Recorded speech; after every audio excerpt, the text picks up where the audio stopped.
지구의 심장은 기억한다. 당신이 잠든 사이에도, 당신이 깨어있는 순간에도 지구는 결코 잊지 않는다. 바다 및 모래 속에, 사막의 먼지 속에, 얼음 아래 암석 속에 수천 년 전 사라진 도시들의 흔적이 여전히 숨쉬고 있다. 우리가 역사책에서 배운 것은 시작에 불과하다. 이집트의 파라오가 첫 피라미드를 세우기 훨씬 전, 수메르인들이 최초의 문자를 새기기 수천 년 전, 이미 거대한 문명들이 존재했고 번성했고 그리고 흔적도 없이 사라졌다. 플라톤은 기록했다. 9,000년 전 대서양 어딘가에 섬 왕국이 있었다고. 그곳 사람들은 신들의 후예였고 그들의 도시는 황금과 청동으로 빛났다고. 그런데 하루밤과 하루낮 사이에 그 모든 것이 바닷속으로 가라앉았다. 이것이 단순한 우화일까? 아니면 우리가 잃어버린 기억의 파편일까? 전 세계 수백 개의 문화권이 똑같은 이야기를 한다. 대홍수, 가라앉은 도시, 하늘에서 내려온 신들, 별을 읽는 고대의 왕들. 이 모든 것이 우연의 일치일 수는 없다. 인도의 고대 서사시는 하늘을 나는 전차를 묘사한다. 티베트의 승려들은 지하 깊은 곳에 빛나는 도시가 있다고 말한다. 아즈텍은 북쪽 어딘가 섬에서 왔다고 전한다. 수메르인들은 그들에게 문명을 가르쳐준 존재들이 바다에서 왔다고 기록했다. 이것들은 신화인가? 아니면 암호화된 역사인가? 당신이 밤에 꾸는 꿈처럼 이 이야기들은 우리 집단 무의식 깊은 곳에서 울려 퍼진다. 마치 인류 전체가 함께 꾼 하나의 꿈처럼 지구는 살아있는 도서관이다. 지층은 책장이고 화석은 문장이며 폐허는 각주다. 최근 수십 년간 우리는 그 책장을 뒤적이기 시작했다. 위성은 사막 아래 묻힌 도시의 윤곽을 보여준다. 해양 탐사선은 해저 수백 미터 아래서 계단과 기둥을 발견한다. 지질학자들은 빙하기 말 급격한 해수면 상승을 확인한다. 1만 2천 년 전 지구의 바다는 지금보다 120미터 낮았다. 그때 해안선을 따라 번성했던 도시들은 지금 어디에 있을까? 물고기들이 그 거리를 헤엄치고 산호가 그 신전을 뒤덮고 있다. 터키의 건조한 고원 위 고베클리 테페라는 유적이 있다. 거기엔 거대한 돌기둥들이 원을 그리며 서 있다. 기둥마다 동물과 기호가 새겨져 있다. 이 유적은 1만 2천 년 전 것이다. 그런데 그 시대는 우리가 알던 것과 다르다. 당시 인류는 동굴에 살며 돌도끼를 쓰던 원시인이어야 했다. 그런데 누가 이 20톤짜리 돌기둥을 깎고 운반하고 세웠을까? 누가 천문학적 정렬을 계산했을까? 그리고 왜 그들은 이 거대한 성소를 의도적으로 흙으로 묻어버렸을까? 마치 미래를 위해 타임캡슐을 남기듯이. 이집트의 스핑크스는 사자의 몸에 인간의 얼굴을 한 채 5천 년을 사막을 바라봤다. 그런데 지질학자들이 그 몸체를 조사했을 때 이상한 것을 발견했다. 물에 의한 침식 흔적이었다. 사하라 사막 한가운데서 물에 씻긴 흔적이라니. 이집트에 그런 비가 내린 시기는 적어도 7천 년 전이다. 그렇다면 스핑크스는 파라오들보다 훨씬 오래된 것일까? 고대 이집트인들조차 스핑크스를 만든 사람을 몰랐다. 그들은 그것을 이미 고대의 유물로 여겼다. 파라오 이전의 시대, 그들이 제프테피, 즉 최초의 시간이라 부른 그 시대에 이미 위대한 건축가들이 있었던 것일까? 남아메리카 페루의 해안, 카랄이라는 도시 유적이 있다. 이곳은 5천 년 전 번성했다. 그런데 놀라운 것은 여기서 무기가 발견되지 않았다는 점이다. 성벽도 없고 전쟁의 흔적도 없다. 대신 거대한 원형 광장과 피라미드, 그리고 악기들이 있었다. 음악과 의식으로 통치되던 평화로운 문명.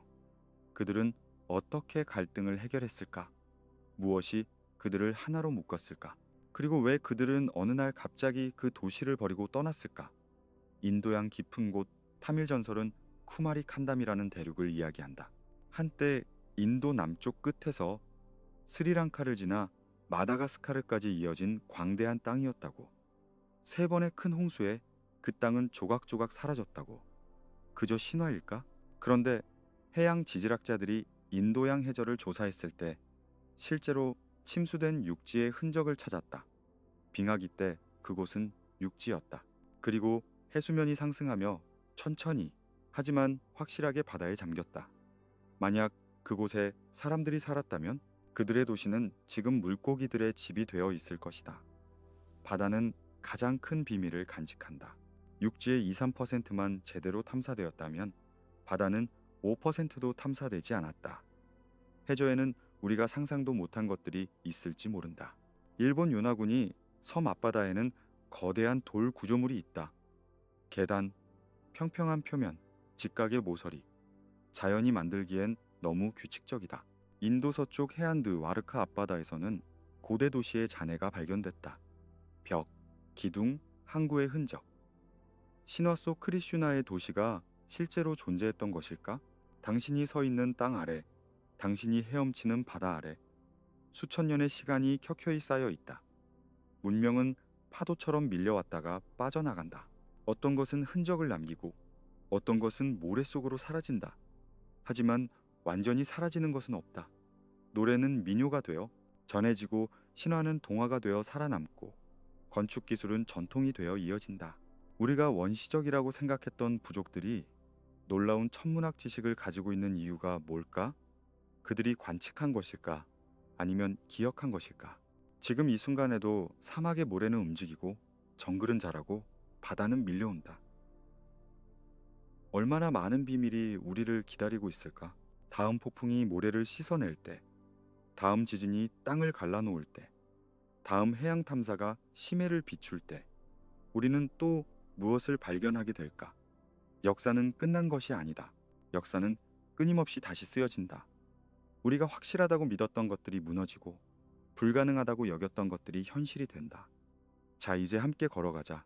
시간의 안개 속으로 잃어버린 도시들의 거리를 따라 잊혀진 왕국의 신전 계단을 올라 천천히 깊게 숨을 쉬며 과거의 목소리에 귀 기울이며 첫 번째 목적지는 모든 잃어버린 문명의 원형, 끝없는 논쟁의 중심, 인류 상상력의 영원한 수수께끼다. 바다 밑 어딘가 아직도 물결 속에서 속삭이는 이름, 아틀란티스. 기원전 36율년 아테네의 철학자 플라톤은 두 편의 대화록을 썼다. 티마이오스와 크리티아스. 그 안에서 그는 이집트 사제들로부터 들었다는 이야기를 기록했다. 9천년 전 헤라클레스의 기둥, 지금의 지브롤터 해협 너머 대서양에 거대한 섬이 있었다고. 그 섬은 리비아와 아시아를 합친 것보다 컸다고. 그곳에 아틀란티스라는 왕국이 있었다. 플라톤의 묘사는 놀랍도록 구체적이다. 도시는 동심원 형태였다. 물의 고리와 땅의 고리가 번갈아가며 섬의 중심을 둘러쌌다. 가장 안쪽 섬에는 포세이돈의 신전이 있었다. 신전 외벽은 은으로 덮였고 첨탑은 금으로 빛났다. 신전 안에는 황금 전차를 탄 포세이돈 상이 서 있었고 100명의 네레이드가 돌고래를 타고 그를 둘러쌌다. 천장은 상아로 장식되었고 금과 은과 오리할쿰이라는 신비로운 금속이 벽을 물들였다. 오리할쿰, 불처럼 빛나는 금속. 아무도 그게 정확히 무엇인지 모른다. 물의 고리들은 거대한 다리로 연결되었다. 각 다리 아래로 3단노의 전함들이 드나들었다. 바깥쪽 항구에는 수많은 배들이 정박했고 상인들의 목소리가 밤낮으로 울려 퍼졌다. 섬 전체에 샘물이 솟아났다. 차가운 샘과 뜨거운 샘, 각각 다른 치유의 힘을 가졌다고 한다. 왕궁 근처에는 목욕탕이 있었다. 왕을 위한 목욕탕, 왕비를 위한 목욕탕, 일반인을 위한 목욕탕, 그리고 말을 위한 목욕탕까지. 섬의 평야는 비옥했다. 1년에 2번 수확할 수 있었다. 산에서는 귀한 나무와 약초가 자랐고 온갖 동물이 살았다. 코끼리조차 그곳에 있었다고 플라톤은 썼다. 아틀란티스의 왕들은 포세이돈의 후손이었다. 포세이돈이 인간 여인 클레이토를 사랑해서 낳은 5쌍의 쌍둥이 아들들, 그들이 최초의 왕이 되었다. 맏아들 아틀라스가 최고 왕이 되었고 그의 이름을 따서 섬과 바다가 아틀란티스, 대서양이 되었다. 왕들은 황금 기둥에 새겨진 포세이돈의 율법을 따랐다. 5, 6년마다 한 번씩 모여 성스러운 황소를 잡아 제사를 지냈다. 피를 섞은 포도주를 마시고 서로를 심판하지 않겠다고 맹세했다. 밤이 되어 제단에 불이 꺼지면 가장 아름다운 푸른 옷을 입고 앉아 판결을 내렸다. 수천 년 동안 그들은 정의롭게 다스렸다. 부보다 덕을 중히 여겼다. 황금이 지천에 깔려 있었지만 그것을 대수롭지 않게 여겼다. 하지만 시간이 흐르며 신의 피가 희석되었다. 인간의 본성이 점점 더 강해졌다. 욕망이 덕을 밀어냈다. 그들은 더 많은 땅을 원했고 더 많은 권력을 갈구했다. 아틀란티스의 함대는 지중해로 쳐들어갔다. 리비아의 끝까지, 이집트의 문턱까지 정복했다. 그리고 아테네와 맞섰다. 제우스는 그들의 교만함을 보았다. 한때 고귀했던 종족이 타락한 것을 보았다. 그는 신들을 소집했다. 그리고 선언했다. 정확히 무엇을 선언했는지는 알 수 없다. 플라톤의 크리티아스는 바로 그 대목에서 끝난다. 미완성으로 남았다. 하지만 티마이오스는 결말을 암시한다. 그 후 격렬한 지진과 홍수가 일어났고 힘든 하루낮과 하룻밤 동안 당신 네 전사들은 모두 땅속으로 가라앉았고 아틀란티스 섬도 바다 속으로 사라졌습니다. 하룻밤과 하루낮 2320년 전 플라톤이 쓴 이 문장은 지금까지 인류를 사로잡고 있다. 이것이 역사인가 우화인가? 솔론이라는 아테네의 현자가 이집트를 방문했을 때 사이스의 사제들에게 들었다고. 사제들은 그리스인들이 젊고 기억이 짧다고 말했다고 한다. 당신네는 항상 어린아이들입니다. 그리스에는 오래된 노인이 없습니다. 홍수가, 화재가, 전염병이 문명을 쓸어버릴 때마다 기록이 사라진다고. 하지만 이집트는 나일강이 지켜주어 기억이 살아남았다고. 그래서 그들은 아틀란티스를 기억한다고 했다. 9천년 전 실제로 있었던 강대국을 플라톤 시대로부터 9천년 전이면 기원전 1만 연경이다. 지질학적으로 이 시기는 빙하기가 끝나가던 때다. 영거 드라이아스 사건, 급격한 기후변화가 지구를 강타했다. 해수면이 수십 미터씩 오르내렸다. 거대한 빙하가 무너지며 대홍수를 일으켰다. 북아메리카의 거대한 빙하호 아가시즈가 한순간에 터져 대서양으로 쏟아져 들어갔다. 그 물의 양은 상상을 초월한다. 해류가 바뀌고 기후가 요동쳤다. 만약 그때 대서양 어딘가에 섬 문명이 있었다면 해저 지형도를 보면 흥미로운 것들이 보인다. 대서양 중앙해령, 아주레스 제도 근처. 지금은 물에 잠겼지만 과거 해수면이 낮을 때는 육지였을 수 있는 평탄한 지형들. 물론 그곳이 대륙 크기의 섬이었을 가능성은 없다. 지질학이 허락하지 않는다. 하지만 규모가 과장되었다면, 플라톤이 이집트 단위를 잘못 해석했다면, 실제로는 더 작은 섬이었는데 전승 과정에서 부풀려졌다면, 어떤 학자들은 아틀란티스가 산토리니 섬이었다고 말한다. 미노아 문명이 번성하던 곳, 기원전 이륙, 물르린 테라 화산이 폭발했다. 역사상 가장 강력한 화산 폭발 중 하나였다. 섬의 중심부가 날아가 버렸고 거대한 해일이 지중해를 덮쳤다. 미노아 문명은 붕괴했다. 하루 만에 섬이 사라진 것은 아니지만 화산재가 해를 가렸고 도시들은 순식간에 묻혔다. 폼페이처럼. 하지만 시기가 맞지 않는다. 플라톤이 말한 9천년 전과는 차이가 너무 크다. 다른 이들은 아일랜드 서쪽 해안을 지목한다. 독비그 섬 근처 해저에서 기하학적 구조물이 발견되었다는 주장이 있다. 하지만 확인되지 않았다. 카리브해를 말하는 사람들도 있다. 바하마 근처 비미니 로드, 해저에 놓인 거대한 돌블록들. 자연적인 암석층일까? 아니면 고대 도로의 잔해일까? 논쟁은 계속된다. 진실은 이것이다.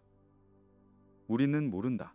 아틀란티스가 실제 장소의 기억인지, 플라톤이 창작한 정치 우화인지, 여러 전설이 뒤섞인 혼합물인지. 하지만 그 이야기가 담고 있는 주제는 보편적이다.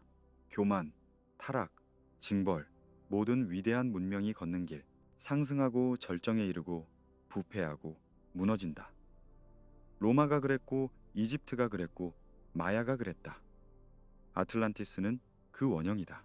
인류가 도달할 수 있는 최고 높이와 추락할 수 있는 최저 깊이를 동시에 보여주는 거울.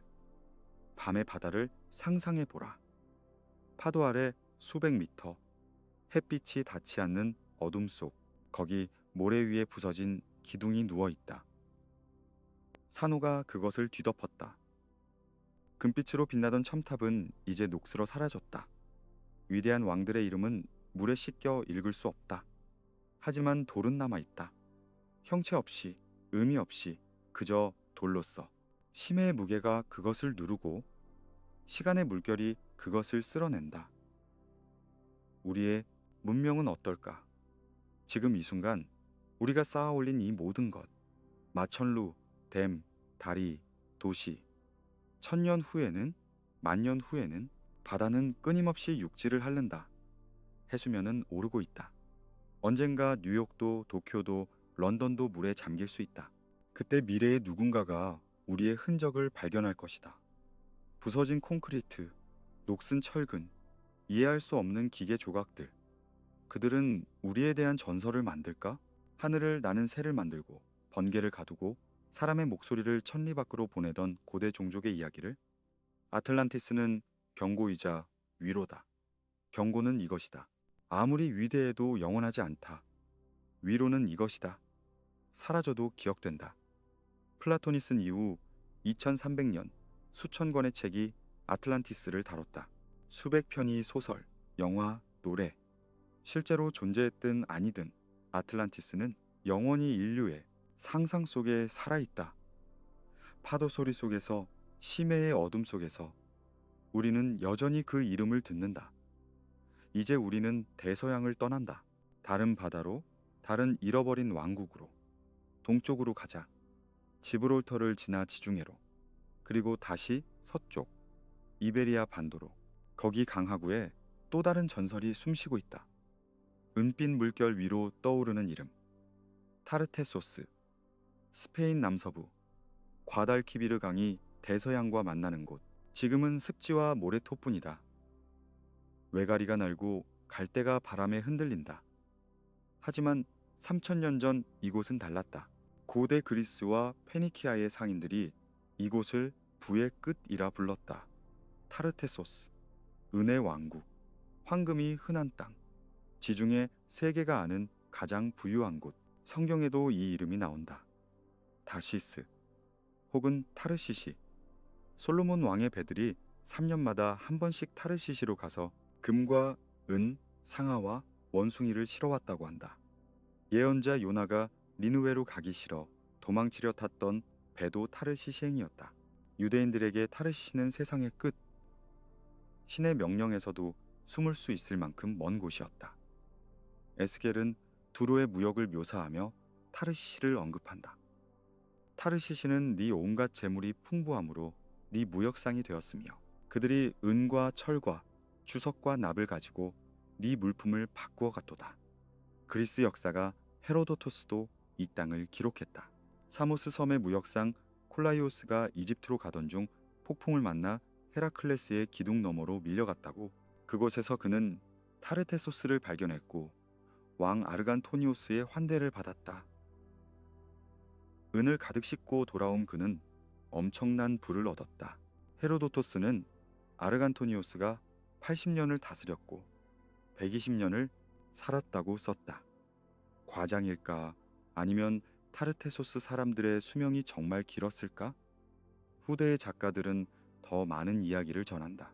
타르테소스에는 법이 운문으로 쓰여 있었다고. 6000년의 역사를 가진 문명이라고. 물론 이것들은 신화가 섞인 이야기다. 하지만 핵심은 분명하다. 타르테소스는 실제로 존재했고 믿을 수 없을 만큼 부유했다. 그리고 어느 날 갑자기 사라졌다. 기원전 6세기경 타르테소스는 역사에서 증발한다. 전쟁의 기록도 없고 재앙의 흔적도 없다. 그저 조용히 마치 안개처럼 사라졌다. 그리스와 페니키아의 문헌에서 그 이름이 더 이상 나오지 않는다. 무역선들이 더 이상 그곳으로 가지 않는다. 무슨 일이 일어난 걸까? 카르타고가 지중해 서쪽을 봉쇄했다는 설이 있다. 경쟁자들을 차단하기 위해 항로를 통제했다고. 하지만 그것만으로 한 문명 전체가 사라질까? 2000년 동안 타르테소스는 전설로만 남았다. 학자들은 그것이 어디에 있었는지조차 확신하지 못했다. 일부는 그것도 아틀란티스처럼 신화일 뿐이라고 주장했다. 하지만 20세기 후반 상황이 바뀌기 시작했다. 안달루시아의 고고학자들이 과달키비르 하류를 조사하기 시작했다. 그들은 카르암볼로라는 작은 언덕에서 놀라운 것을 발견했다. 청동기 시대의 보물이었다. 정교한 금 장신구, 상하 조각품, 외국산 도자기, 기원전 9세기에서 6세기 사이의 것들이었다. 더 많은 유적이 발견되었다. 우엘바 근처 과달키비르 삼각주 곳곳에서 고대 정착지의 흔적이 나왔다. 주석과 구리를 재련한 흔적, 원거리 무역의 증거, 페니키아 문자가 새겨진 석판. 하지만 도시 자체는 어디에? 타르테소스의 중심, 그 전설적인 수도는 어디에 있는가?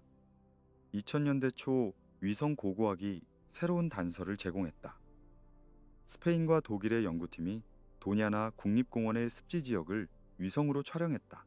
적외선 영상에서 이상한 패턴들이 보였다. 지표면 아래 숨겨진 구조물들, 원형의 형태, 수로 같은 선들.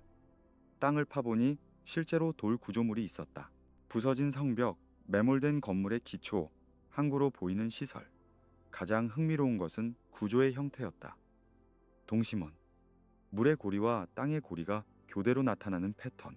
어디서 많이 들어본 묘사 아닌가? 플라톤의 아틀란티스. 일부 연구자들은 충격적인 가설을 제시했다. 타르테소스가 바로 아틀란티스의 모델이 아니었을까? 플라톤이 들었다는 이집트 사제들의 이야기, 그것이 실은 타르테소스에 대한 기억이 아니었을까? 시기를 보면 맞아떨어진다. 플라톤이 활동하던 기원전 4세기, 그로부터 200년 전에 타르테소스가 사라졌다. 충분히 전설이 될 시간이다. 지리도 일치한다. 헤라클레스의 기둥, 지브롤터 너머, 플라톤이 말한 대서양도 당시 그리스인들에게는 지브롤터 바깥의 모든 바다를 의미했다. 부의 정도도 비슷하다. 은과 금이 넘치고 거대한 무역망을 가진 왕국. 물론 차이점도 있다. 플라톤의 아틀란티스는 침략적인 제국이었지만 타르테소스는 평화로운 무역국가였던 것 같다. 전쟁의 기록이 거의 없다. 아틀란티스는 하룻밤 사이에 가라앉았지만 타르테소스는 서서히 쇠퇴한 것으로 보인다. 하지만 전설이 전해지는 과정에서 이야기가 극적으로 변했을 수 있다. 실제 역사가 신화의 옷을 입는 것은 흔한 일이다. 타르테소스가 사라진 이유는 여전히 미스터리다. 환경 변화일 수 있다. 과달키비르 강이 범람, 패턴이 바뀌며 항구가 쓸모없어졌을지 모른다. 퇴적물이 쌓여 배가 들어올 수 없게 되었을 수도 있다. 경제적 이유일 수도 있다. 카르타고의 봉쇄로 무역이 끊기며 도시가 쇠락했을 수 있다. 혹은 천천히, 점진적으로 사람들이 그곳을 떠났을지 모른다. 더 나은 기회를 찾아서, 혹은 단순히 시대가 변해서 습지 속 어딘가 진흙과 물 아래 타르테소스의 거리가 묻혀 있다. 한때 은으로 포장되었다던 길, 금빛 지붕이 햇살에 빛나던 신전, 원양에서 온 배들로 북적이던 부두, 모두 침묵 속에 잠들어 있다. 갈대가 그 위를 뒤덮었다. 새들이 옛 왕궁터 위로 날아간다. 강물은 예전처럼 흐르지만 그 물결이 기억하는 것을 말해주지 않는다. 이것이 문명의 본질이다. 강력했던 것도 잊힌다. 풍요로웠던 것도 사라진다. 타르테소스는 정복당하지 않았다. 재난으로 파괴되지도 않았다. 그저 시간이 흘렀고 세상이 변했고 어느 날 그곳은 더 이상 중요하지 않게 되었다. 이것이 더 무서운 것 아닐까? 갑작스러운 종말보다 느린 망각이, 폭발하며 사라지는 것보다 서서히 희미해지는 것이. 하지만 땅은 기억한다. 진흙 속 도자기 조각, 모래에 묻힌 금 목걸이, 습지 아래 돌 기초. 이것들은 증언한다. 여기 위대한 것이 있었다고. 사람들이 꿈꾸고 건설하고 번영했다고. 그들의 이름은 잊혔어도 그들의 손길은 남아있다. 언젠가 누군가 그것을 발견하고 다시 이야기를 시작할 것이다. 이제 우리의 여정은 지표면을 떠난다. 바다 밑도 아니고 사막 위도 아니다. 더 깊은 곳으로, 지구의 심장부로, 어둠과 침묵이 지배하는 곳. 하지만 전설에 따르면 그곳에 빛이 있다고 한다. 땅속 깊이 인류가 닿을 수 없는 곳에 또 다른 세계가 펼쳐져 있다고. 지하의 왕국. 아가르타. 히말라야의 어느 동굴 입구에 서 있다고 상상해 보라. 바람은 차갑고 공기는 희박하다. 승려가 당신에게 말한다. 하지만 깨달은 자에게는 문이 열린다고. 지하 깊은 곳에 빛의 도시가 있다고. 아가르타, 혹은 샴발라, 혹은 파탈라. 이름은 다르지만 이야기는 같다. 티베트 불교의 전승에서 샴발라는 신화적 왕국이다. 지표면이 아니라 다른 차원, 혹은 땅 아래 깊은 곳에 존재한다. 그곳에는 완벽한 사회가 있다. 전쟁도 없고 질병도 없고 노화도 느리다. 칼라차크라 탄트라의 가르침이 보존된 곳. 언젠가 세상이 어둠에 빠질 때 샴발라의 왕이 군대를 이끌고 나와 세상을 구원한다고 한다. 미래불이 오기 전 마지막 전쟁에서. 힌두교 신화의 파탈라는 7 지하세계 중 하나다. 나가족, 뱀의 형상을 한 지혜로운 존재들이 사는 곳. 그곳은 지옥이 아니다. 오히려 천국보다 아름답다고 한다. 보석으로 빛나는 궁전, 항상 봄 같은 기후, 질병과 노화가 없는 삶. 나가족은 막강한 힘과 깊은 지혜를 가졌다. 그들은 신들과 인간 사이를 오가며 때로는 돕고 때로는 시험한다. 불교 경전에도 지하 세계가 등장한다. 용왕이 사는 용궁은 바다 밑이기도 하고 땅속이기도 하다. 그곳에는 부처의 가르침을 담은 경전들이 보관되어 있다. 나가르주나 같은 고승들이 용궁을 방문해 경전을 가져왔다는 이야기가 전해진다. 화엄경의 일부가 용궁에서 왔다고 한다. 인간 세상에서 잊혀진 지혜가 그곳에 보존되어 있다는 것이다. 19세기 말 서양에서 이 이야기들이 재발견되었다. 신지학자들, 특히 헬레나 블라바츠키가 아가르타에 대해 쓰기 시작했다. 그녀는 티베트와 인도의 전승을 토대로 지하 문명의 존재를 주장했다. 히말라야 어딘가에 입구가 있고 터널이 지구 내부로 이어진다고.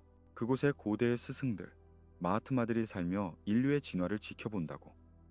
프랑스 작가 알렉상드르 생티브 달베이드르는 1886년 아가르타라는 책을 썼다. 그는 아가르타를 체계적으로 묘사했다.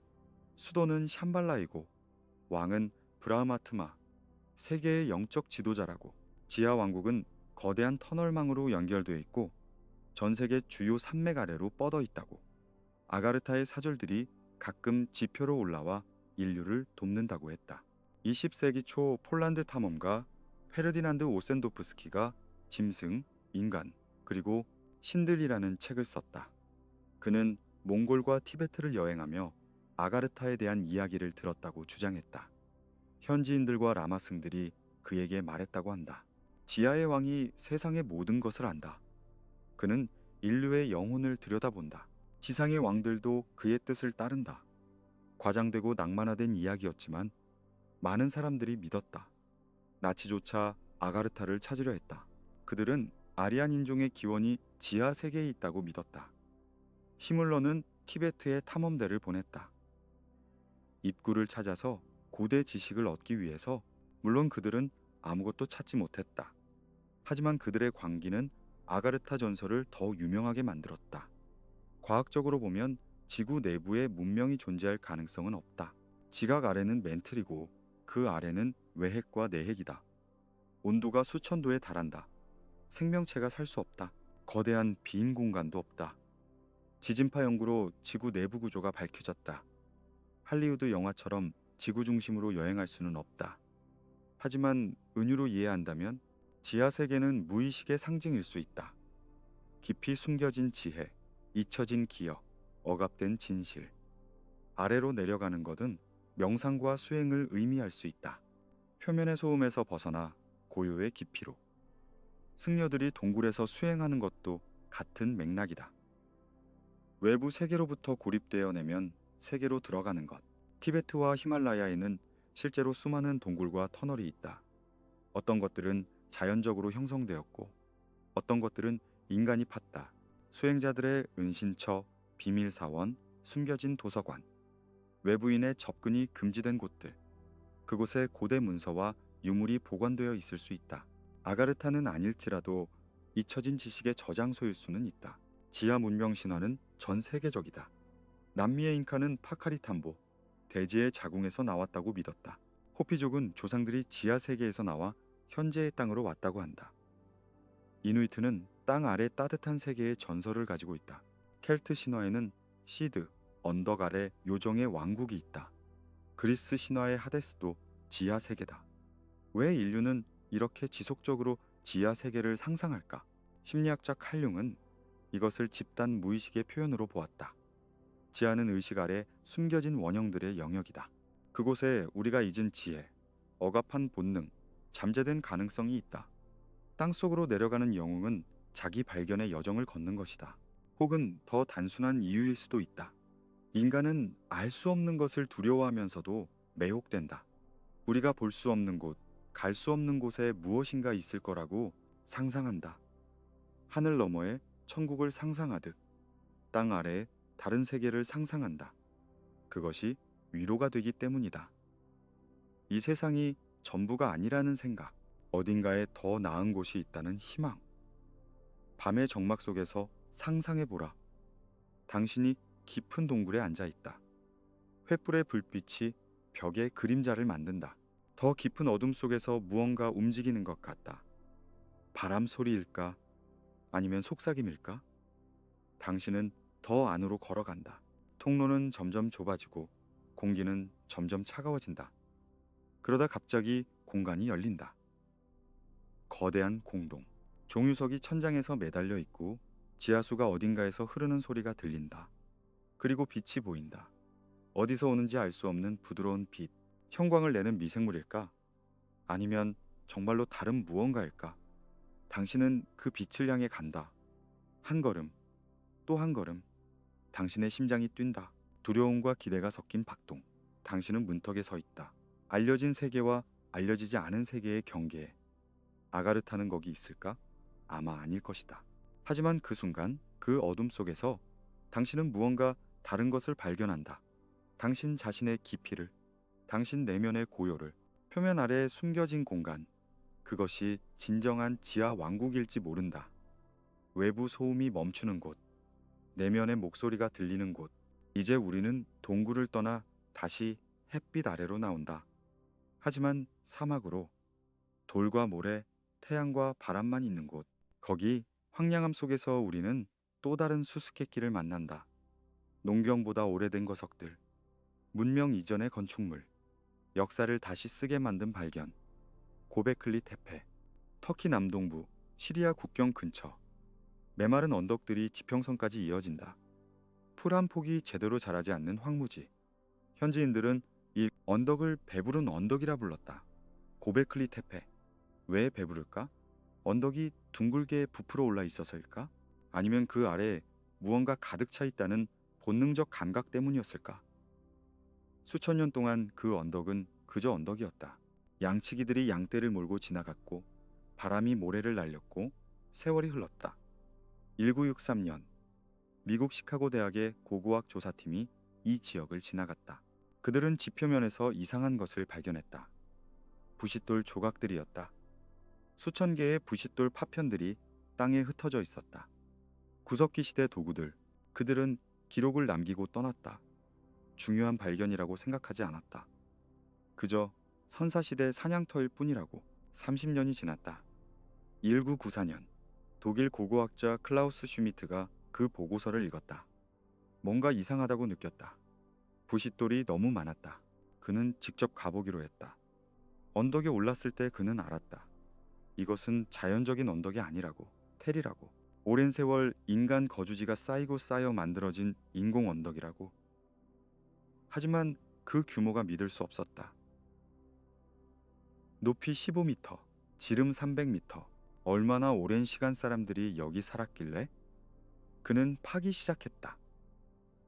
첫 번째 시즌에서 그들은 돌기둥의 꼭대기를 발견했다. T자 형태의 거대한 석주. 그리고 두 번째, 세 번째, 네 번째. 기둥들은 원을 그리며 서 있었다. 각 기둥은 높이 3m에서 6m, 무게는 10톤에서 20톤. 석회암을 깎아 만든 것이었다.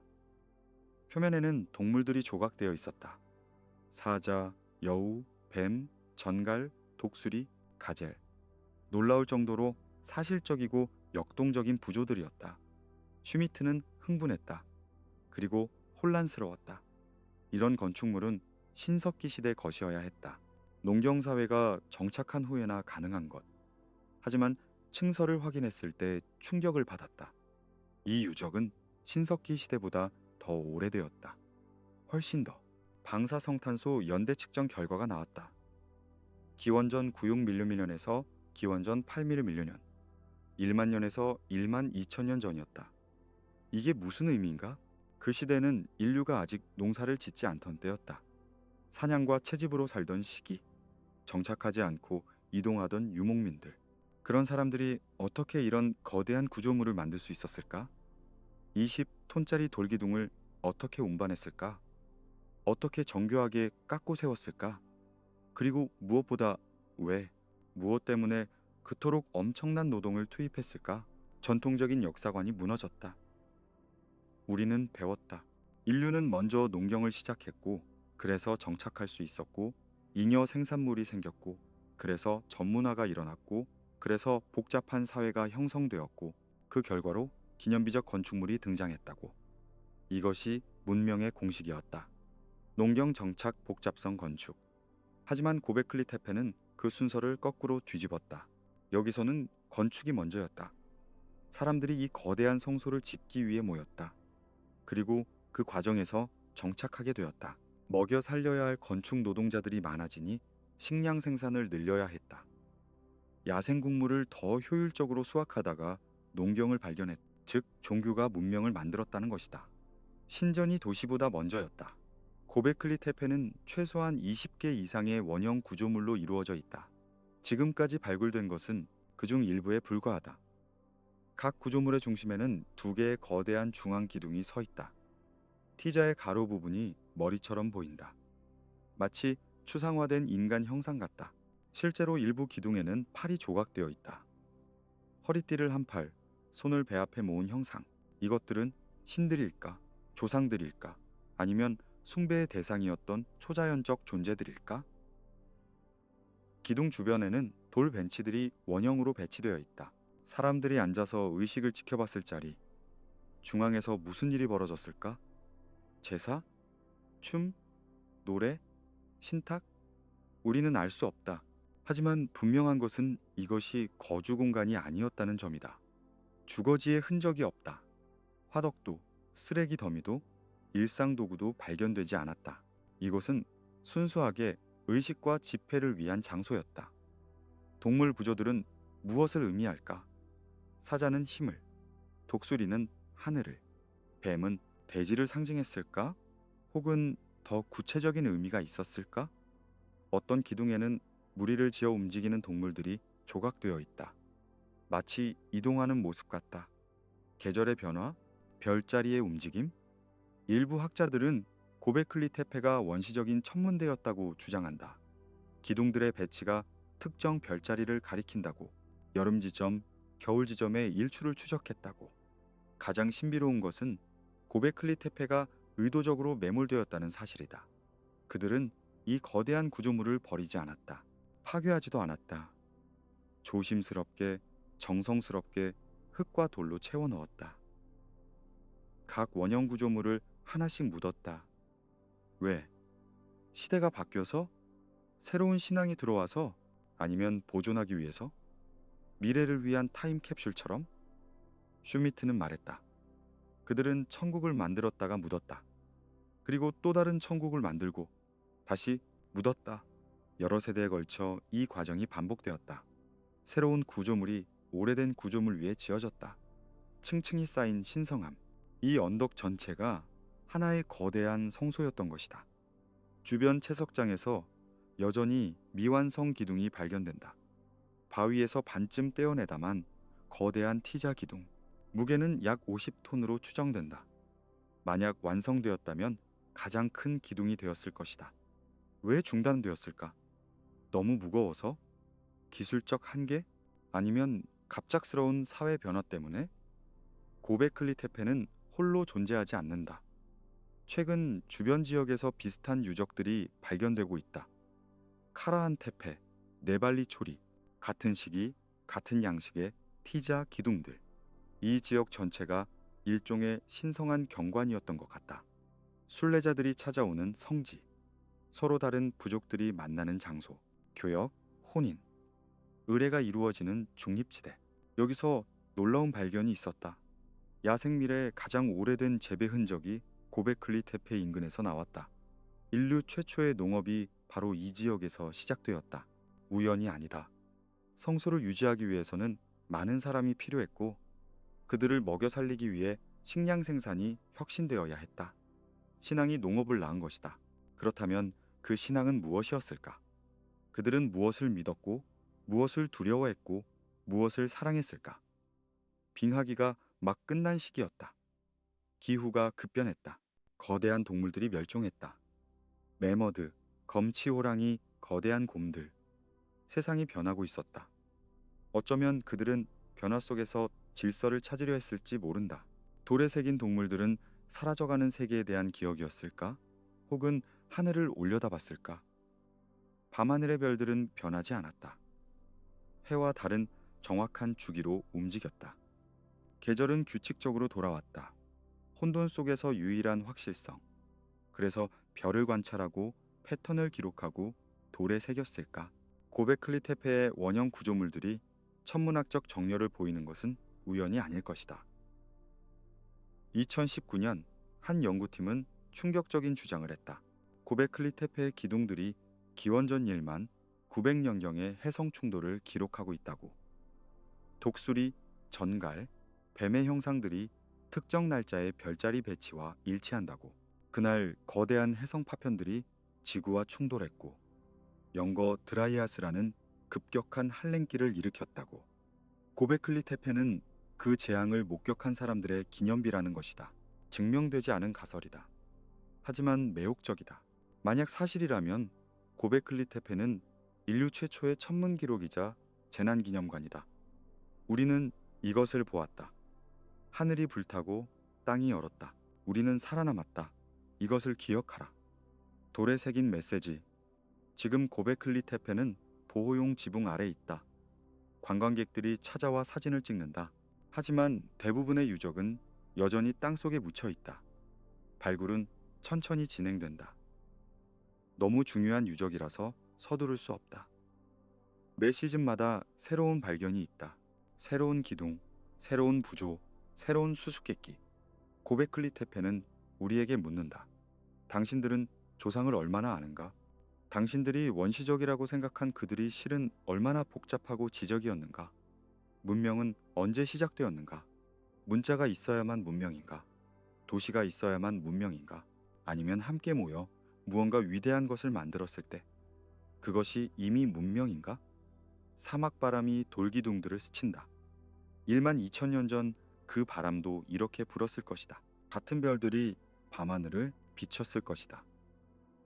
하지만 그 아래 있던 사람들은 우리와 달랐을까? 그들도 의미를 찾았고 질서를 만들려 했고 영원한 무언가를 남기려 했다. 그들은 성공했다. 그들의 돌기둥은 피라미드보다, 지구라트보다, 신전보다 오래되었다. 그리고 여전히 서 있다. 이제 우리는 터키의 건조한 고원을 떠나 또 다른 사막으로 간다. 하지만 이번엔 모래가 더 뜨겁고 역사는 더 길고 수수께끼는 더 깊다. 나일강이 흐르는 땅, 파라오 이전의 시대가 속삭이는 곳, 이집트. 기자 고원에 서면 당신은 작아진다. 피라미드 앞에서 인간은 개미만 하다.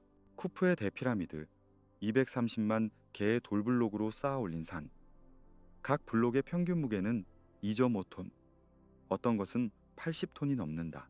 4500년 전, 아니 공식적으로는 4500년 전에 파라오 쿠프가 이것을 지었다고 한다.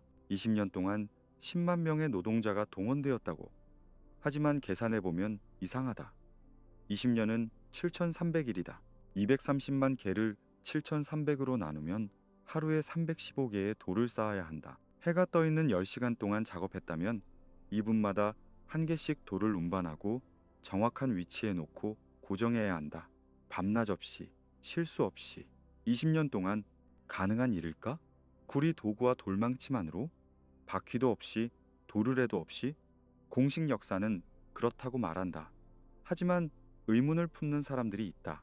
피라미드는 정말 무덤이었을까? 내부에서 미라가 발견된 적이 없다. 쿠프의 왕실에는 관이 있었지만 비어 있었다. 뚜껑도 없었다. 벽에는 상형 문자가 하나도 없다. 이집트의 다른 무덤들은 온통 글과 그림으로 덮여 있는데 대피라미드 내부는 텅 비어 있다. 이상하지 않은가? 그리고 정확성이 있다. 대피라미드의 내면은 정확히 동서남북을 향한다. 오차는 0.06도 이하다. 현대의 나침반으로도 이 정도 정확성을 내기 어렵다. 밑변의 내변 길이는 거의 완벽하게 같다. 최대 오차가 2cm다. 230m가 넘는 길이에서 어떻게 이것이 가능했을까? 그들은 무슨 측량 도구를 썼을까? 스핑크스는 더 오래된 수수께끼다. 사자의 몸에 인간의 얼굴을 한 거대한 조각상. 길이 73m, 높이 20m. 하나의 거대한 석회암 바위를 깎아 만들었다. 전통적으로 파라오 카프레가 만들었다고 알려져 있다. 그의 피라미드 앞을 지키는 수호자로. 하지만 증거가 약하다. 스핑크스 주변에서 카프레의 이름이 새겨진 석판이 하나 발견되었을 뿐이다. 그것도 후대에 추가된 것일 수 있다. 1980 년대 지질학자 로버트 쇼크가 스핑크스를 조사했다. 그는 이집트 학자가 아니라 지질학자였다. 그는 돌의 풍화를 연구했다. 그리고 이상한 것을 발견했다. 스핑크스의 몸체, 특히 울타리 벽에 깊은 수직 침식 흔적이 있었다. 물에 의한 침식이었다. 바람과 모래에 의한 풍화는 수평적이고 고르다. 하지만 물에 의한 침식은 수직적이고 불규칙하다. 파도처럼, 빗물처럼. 문제는 이것이다. 사하라는 5천년 동안 사막이었다. 카프레가 살던 기원전 2500년경에는 이미 건조했다. 비가 거의 내리지 않았다. 그렇다면 스핑크스를 침식시킨 물은 어디서 왔을까? 쇼크는 계산했다. 스핑크스가 그 정도로 침식되려면 적어도 1000년 이상 강한 비에 노출되어야 한다고. 이집트에 그런 비가 내린 마지막 시기는 기원전 7000년에서 5000년 사이였다. 그렇다면 스핑크스는 카프레보다 최소한 2000년, 어쩌면 4000년 더 오래된 것일까? 이집트 학계는 격렬히 반발했다. 불가능하다고. 그 시대 이집트에는 그런 문명이 없었다고. 하지만 쇼크는 물러서지 않았다. 나는 돌을 읽을 뿐이라고. 돌은 거짓말하지 않는다고. 논쟁은 지금도 계속된다. 하지만 한 가지는 분명하다. 스핑크스에 대해 우리가 모르는 것이 많다는 것. 스핑크스의 얼굴도 수수께끼다. 전통적으로 카프레의 얼굴이라고 하지만 비율이 맞지 않는다. 머리가 몸에 비해 너무 작다. 마치 다시 조각한 것 같다. 일부 연구자들은 원래 스핑크스가 사자머리였는데 후대에 인간 얼굴로 바꾸었다고 주장한다. 풍화 패턴을 보면 머리 부분이 몸통보다 덜 침식되어 있다. 나중에 만들어졌다는 증거일까? 그렇다면 누가 원래의 스핑크스를 만들었을까? 고대 이집트인들 자신도 몰랐던 것 같다. 그들은 스핑크스를 이미 고대의 것으로 여겼다. 투트모세 4세 파라오는 꿈에서 스핑크스가 말을 걸었다는 석판을 세웠다. 스핑크스가 말했다고 한다. 나는 모래에 묻혀 있었다. 나를 구해준다면 너를 위대하게 만들겠다고. 투트모세는 스핑크스를 발굴했고 파라오가 되었다. 이 이야기가 의미하는 것은 투트모세 시대에 이미 스핑크스가 오래되고 잊혀진 것으로 여겨졌다는 점이다. 이집트인들은 그들 이전의 시대를 알고 있었다. 그들은 그것을 제프테피라고 불렀다. 최초의 시간, 신들의 시대. 파라오 이전에 신들이 직접 이집트를 다스렸다는 전설이 있었다. 가장 오래된 왕은 태양신라였다. 그 다음은 슈, 게브, 오시리스, 세트, 호루스. 수만 년 동안 그들이 다스렸다고 한다. 물론 이것은 신화로 여겨진다. 하지만 모든 신화에는 역사에 파편이 숨어 있지 않을까? 오시리스 신화는 특히 흥미롭다. 오시리스는 이집트의 문명을 가져다 준 신이다. 농경을 가르쳤고 법을 만들었고 도시를 세웠다. 그의 통치는 평화롭고 번영했다. 하지만 그의 형제 세트가 질투했다. 세트는 오시리스를 속여 관 속에 가두고 나일강에 던졌다. 오시리스는 죽었다. 그의 아내 이시스가 시신을 찾았지만 세트가 다시 빼앗아 14조각으로 찢어 이집트 전역에 흩뿌렸다. 이시스는 조각들을 모아 오시리스를 부활시켰다. 하지만 그는 더 이상 지상의 왕이 아니라 저승의 지배자가 되었다. 이 이야기는 무엇을 의미할까? 어떤 학자들은 이것이 실제 역사 사건의 은유라고 본다. 고대의 통치자 혹은 통치 집단이 있었다. 그들이 이집트의 문명을 가져왔다. 하지만 갈등이 일어났다. 전쟁 혹은 재난. 그 문명은 파괴되었다. 하지만 지식은 보존되었다. 조각조각 흩어져서 그리고 나중에 재발견되고 재조립되었다. 오시리스의 부활처럼 아비도스의 오시리온이라는 구조물이 있다. 세티 1세의 신전 뒤편 지하에 묻혀 있다. 거대한 화강암 블록으로 만들어진 홀이다. 각 블록의 무게는 100톤이 넘는다. 조립 방식이 독특하다. 고대 이집트의 전형적인 건축과 다르다. 오히려 남미 페루의 잉카 유적과 비슷하다. 거대한 돌들을 정확하게 맞물려 쌓는 방식.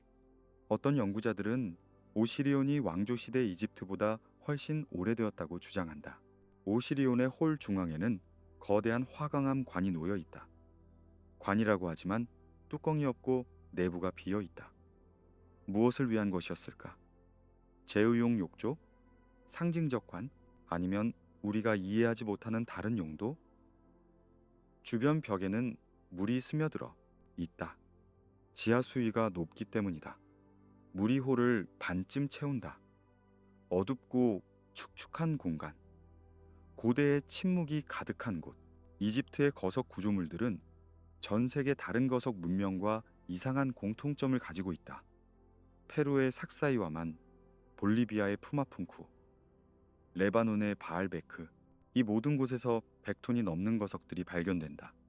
정확하게 깎이고 완벽하게 맞물리고 설명할 수 없을 정도로 운반된 돌들. 서로 수천 킬로미터 떨어져 있지만 기술은 비슷하다. 우연일까? 아니면 고대의 지식이 공유되었을까? 혹은 더 오래된 공통의 원천이 있었을까? 별들도 증언한다. 기자의 새 피라미드는 오리온 자리에 허리띠 세 별과 정확히 일치하게 배치되어 있다. 우연이 아니다. 이집트인들에게 오리온은 오시리스였다. 밤하늘의 신, 나일강은 은하수였다. 땅 위의 건축물들이 하늘의 별들을 반영했다. 위에 있는 것처럼 아래에 도라는 고대의 격언처럼. 하지만 여기 미묘한 문제가 있다. 새 피라미드의 배치가 오리온 자리와 완벽하게 일치하는 시기는 기원전 2500년이 아니다. 세차 운동 때문에 별자리의 위치는 시간에 따라 변한다. 컴퓨터 시뮬레이션으로 역추적하면 완벽한 일치는 기원전 1만 500년경에 일어난다. 이것이 의미하는 바는 무엇일까? 피라미드의 설계가 그 시기의 하늘을 반영했다는 것일까? 아니면 단순한 우연일까? 이집트의 신관들은 엄청난 천문학 지식을 가지고 있었다. 그들은 항성년의 길이를 소수점 아래까지 정확히 알았다. 세차 운동을 알고 있었다. 일식과 월식을 예측했다. 이 지식을 어디서 얻었을까? 수천 년의 관측 끝에? 아니면 더 오래된 원천에서 물려받은 것일까? 나일강 상류 아수안 근처에 거대한 미완성 오벨리스크가 있다. 채석장 바위에서 반쯤 떼어낸 상태로 남아있다. 길이 42, 미터, 무게 약 1200톤. 만약 완성되었다면 역사상 가장 큰 오벨리스크가 되었을 것이다. 하지만 균열이 생겨 포기되었다. 이 거대한 돌을 어떻게 운반하려 했을까?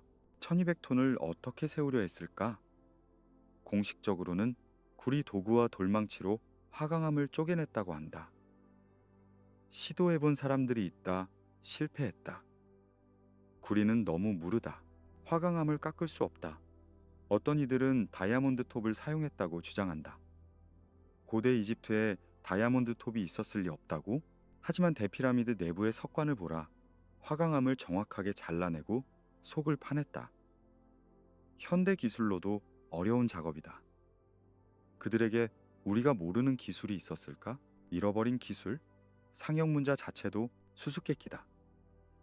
왕조 시대 초기부터 이미 완전히 발달한 형태로 나타난다. 진화의 과정이 보이지 않는다. 원시적인 형태에서 점차 발전한 것이 아니라 어느 날 갑자기 완성된 체계로 등장한다. 문자뿐 아니라 예술, 건축, 종교, 체계 모두 그렇다. 이집트 문명은 점진적으로 발전한 것이 아니라 갑자기 피어난 것 같다. 이것을 어떻게 설명할까? 전통 고고학은 말한다. 우리가 이집트 전기의 증거를 아직 못 찾았을 뿐이라고. 더 파면 나올 거라고.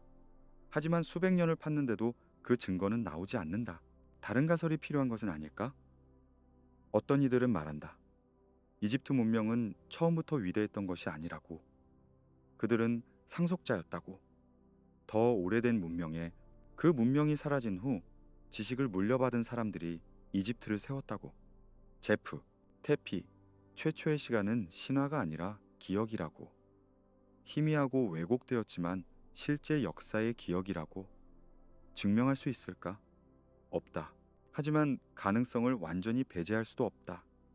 1만 2천 년 전 빙하기가 끝날 때 엄청난 변화가 일어났다. 해수면이 120m 상승했다. 해안 지역의 모든 것이 물에 잠겼다.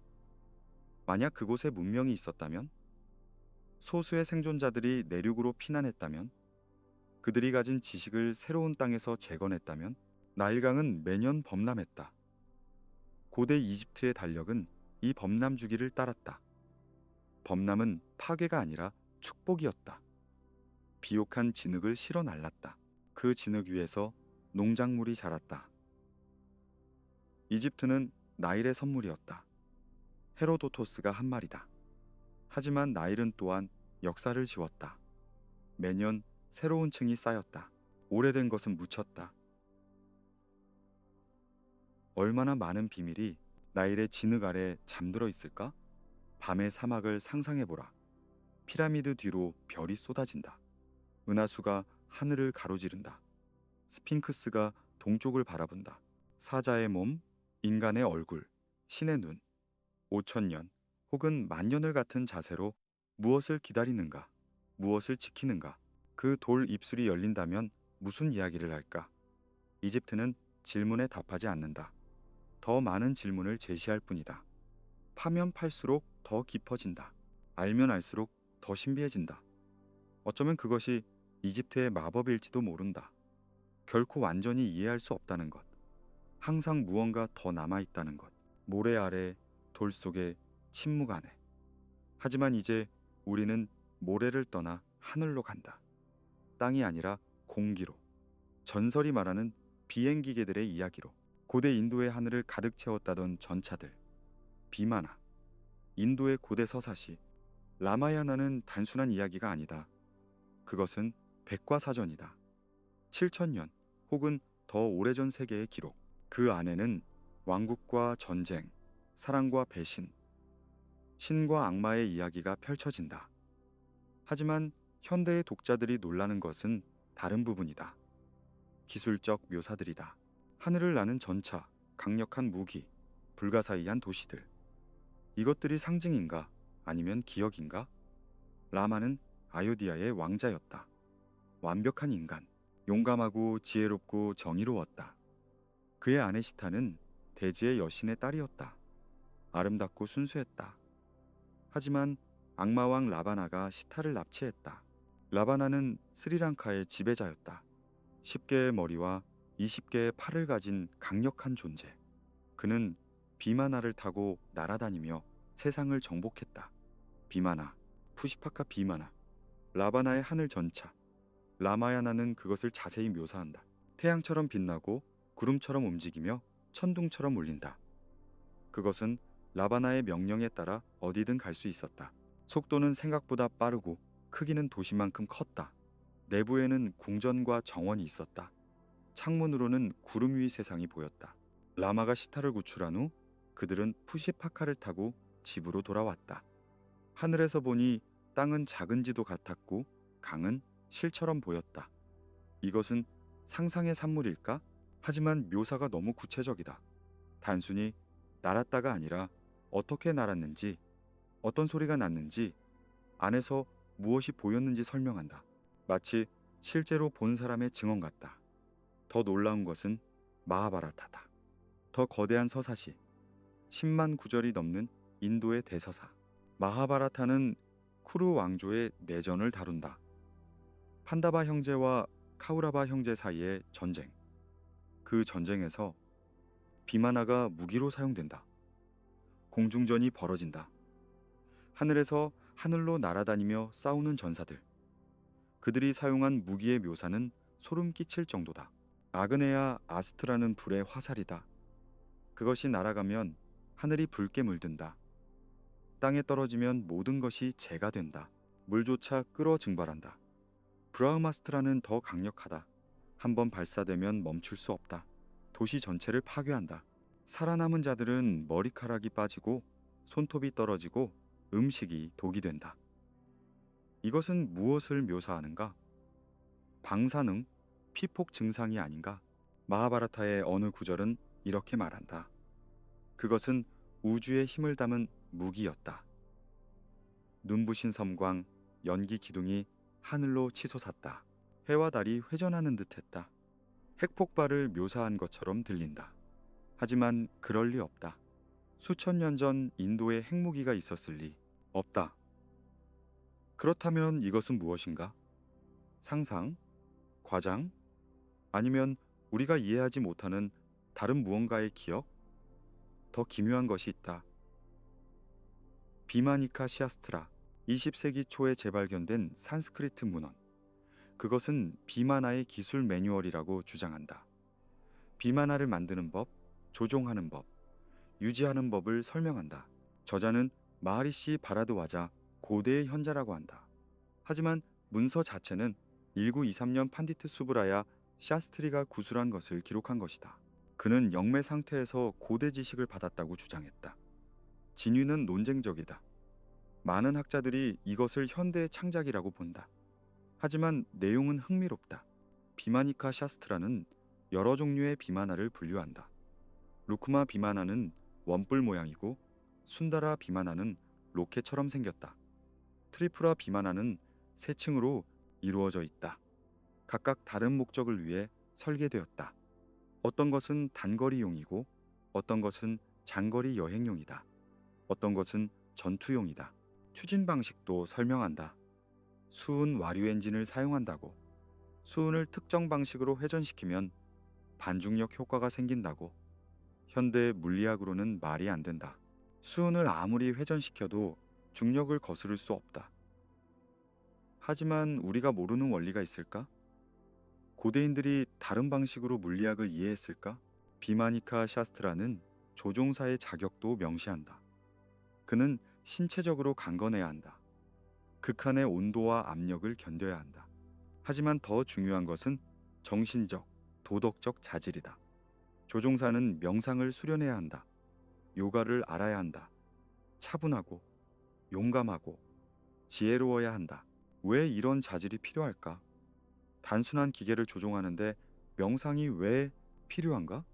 어쩌면 비만하는 단순한 기계가 아니었을지 모른다.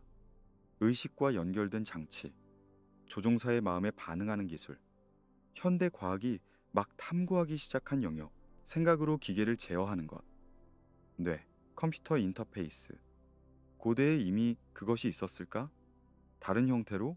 인도 북서부, 라자스탄과 파키스탄 국경 지역에 이상한 곳이 있다. 조드푸르 근처. 방사능 수치가 비정상적으로 높은 지역. 유리화된 모래가 발견된다. 모래가 극도의 열에 녹아 유리처럼 굳은 것. 핵폭발의 흔적일까? 일부 연구자들은 그렇게 주장한다. 고대 핵전쟁의 증거라고. 하지만 공식 과학계는 회의적이다. 자연적인 현상일 수 있다고. 운석 충돌이나 번개에 의한 것일 수도 있다고. 모헨조다로, 인더스 문명의 도시. 기원전 2500년경 갑자기 버려졌다. 왜 사람들이 떠났는지 명확하지 않다. 도시를 발굴하던 고고학자들이 이상한 것을 발견했다. 거리에 쓰러진 해골들. 마치 갑자기 죽은 것처럼. 어떤 해골은 손을 들어 얼굴을 가리고 있었다. 무언가 끔찍한 것을 본 순간 얼어붙은 듯한 자세. 일부 연구자들은 이것을 고대 핵전쟁의 희생자라고 주장했다. 하지만 이것도 증명되지 않았다. 더 평범한 설명들이 있다. 전염병, 홍수, 침략. 하지만 왜 이런 이야기들이 계속 나올까? 왜 사람들은 고대 인도에 고도 기술이 있었다고 믿고 싶어 할까? 어쩌면 라마야나와 마하바라타의 힘 때문일지 모른다. 그 이야기들은 너무 생생하다. 너무 구체적이다.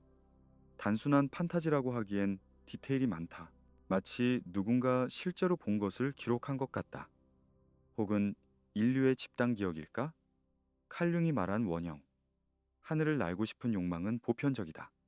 모든 문화가 날개 달린 신, 하늘의 전차. 나는 양탄자를 상상했다. 그리스의 이카로스, 페르시아의 솔로몬 왕, 중국의 비천. 하늘은 자유의 상징이다. 땅의 제약에서 벗어나는 것. 어쩌면 비만하는 그 욕망의 투영일 뿐일까? 하지만 다른 문화의 하늘 이야기들을 보면 흥미로운 패턴이 있다. 구약의 에제키엘서, 예언자 에제키엘이 환상을 본다. 하늘이 열리고 불과 구름 속에서 무언가 내려왔다. 네 얼굴을 가진 생명체들, 바퀴 안에 바퀴, 눈으로 가득한 태. 그들이 움직일 때 우렁찬 소리가 났다. 이것은 무엇인가? 천사들? 아니면 어떤 종류의 비행체? 수메르의 아누나키. 하늘에서 내려온 존재들. 그들은 인간에게 문명을 가르쳤다고 한다. 농경, 건축, 문자, 법. 수메르인들은 그들을 신이라고 불렀다. 하지만 기록을 읽으면 그들은 죽을 수 있었다. 갈등하고 싸우고 후손을 남겼다. 신이라기보다 고도로 발달한 존재들처럼 보인다. 중앙 아메리카의 케찰코아틀, 깃털 뱀신, 마야와 아즈텍이 숭배했다. 전설에 따르면 그는 동쪽 바다에서 왔다. 수염이 있고 피부가 밝았다. 사람들에게 천문학과 수학을 가르쳤다. 그리고 어느 날 동쪽으로 돌아가겠다고 약속하며 떠났다. 하늘을 가로질러. 이것도 방문자의 기억일까? 모든 고대 문명이 하늘에서 온 교사들을 이야기한다. 우연일까? 아니면 실제로 무언가 있었을까? 외계인, 고대 항공 기술? 아니면 단순히 인간의 보편적 신화 구조? 과학자들이 비만화를 진지하게 연구한 적이 있다. 1973년대 인도 과학자 몇몇이 비마니카 샤스트라를 분석했다. 그들은 거기 묘사된 설계가 공기 역학적으로 가능한지 확인하려 했다. 결론은 부정적이었다. 묘사된 형태로는 날 수 없다고. 추진 시스템도 작동하지 않을 거라고. 그들은 이것을 현대의 위작으로 결론지었다. 하지만 반론도 있다.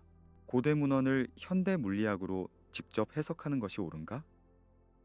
언어가 다르고 개념이 다르고 문맥이 다르다. 수은 와류가 실제로 수은을 의미했을까? 아니면 우리가 이해하지 못하는 다른 무언가의 은유였을까? 하늘을 난다는 것이 물리적 비행을 의미했을까? 아니면 영적 경험, 의식의 확장을 상징했을까? 인도 철학에서 물질과 정신은 분리되지 않는다. 마야, 환영의 세계. 현실은 우리가 보는 것보다 더 유동적이다. 요가, 수트라는 CD, 초능력을 말한다. 공중부양, 텔레포테이션, 물질 변환. 이것들이 실제로 가능하다면, 충분히 수련한 요기가 정말로 날 수 있다면, 비만하는 물리적 기계가 아니라 의식의 기술이었을까? 티베트에도 비슷한 이야기가 있다. 룽곰파, 바람을 타고 달리는 수행자들. 그들은 명상 상태에서 놀라운 속도로 이동한다고 한다. 하루에 수백 킬로미터를 걷는다. 물리적으로 불가능해 보이지만 목격담들이 있다. 서양 탐험가들도 기록했다. 알렉산드라 다비드, 닐이 직접 봤다고 썼다. 승려가 일정한 리듬으로 뛰며 순식간에 시야에서 사라졌다고. 어디까지가 진실이고 어디까지가 과장일까? 어디까지가 물리적이고 어디까지가 상징적일까?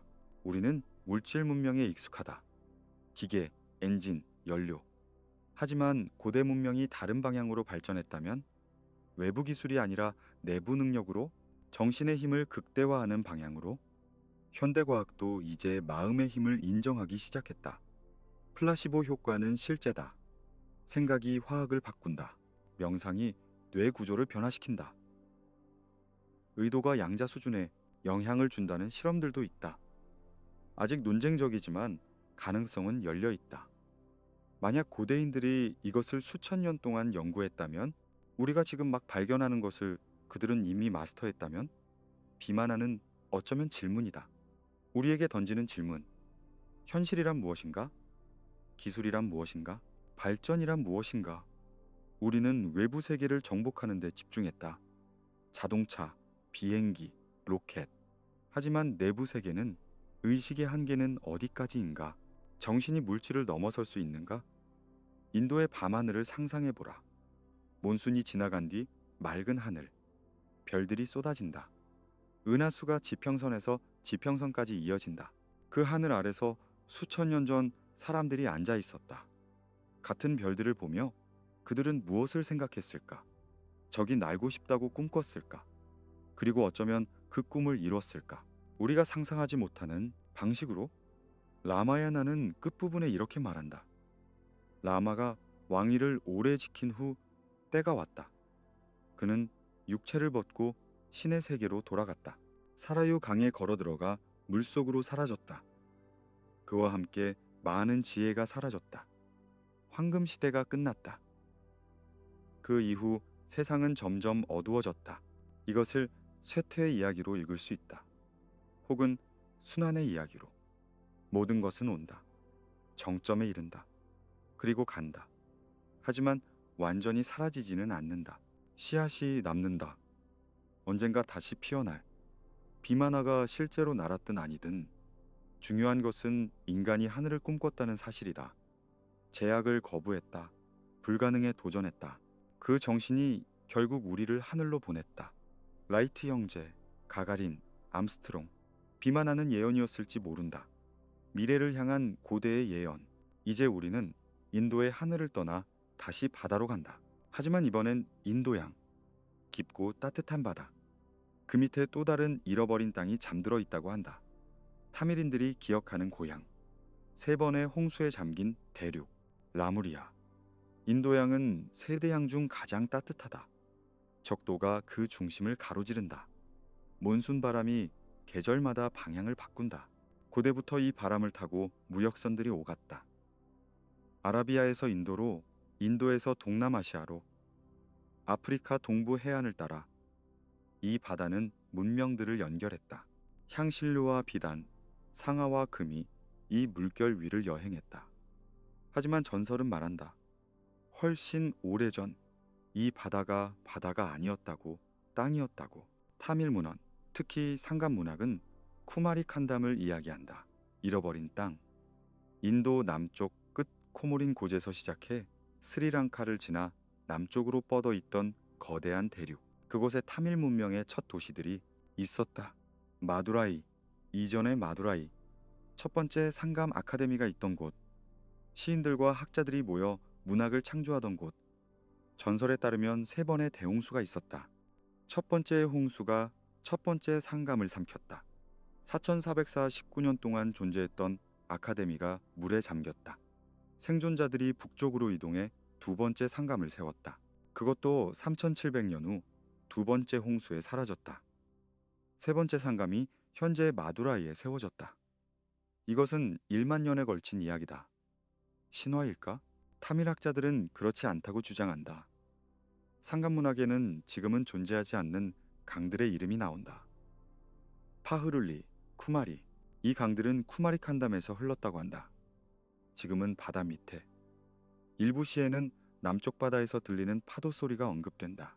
하지만 현재 인도 남단에서 남쪽은 수천 킬로미터가 바다다. 인도와 스리랑카 사이 팔크 해협은 육지였다. 아담의 다리라고 불리는 얕은 여울이 지금도 남아있다. 석회암 퇴적물이 연결된 형태. 위성 사진으로 보면 명확하다.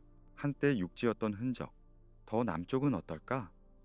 인도양 해저 지형도를 보면 흥미로운 것들이 보인다. 몰디브 제도 남쪽, 차고스 제도 주변. 평탄한 대지들이 수백 미터 아래 잠겨 있다. 해산들이 일렬로 늘어서 있다. 한때 산맥이었을 것들. 지질학적으로 이것들이 대륙이었을 가능성은 낮다. 하지만 큰 섬들, 군도, 해안평야가 있었을 수는 있다. 만약 그곳에 사람들이 살았다면 해수면이 상승하며 그들은 어디로 갔을까?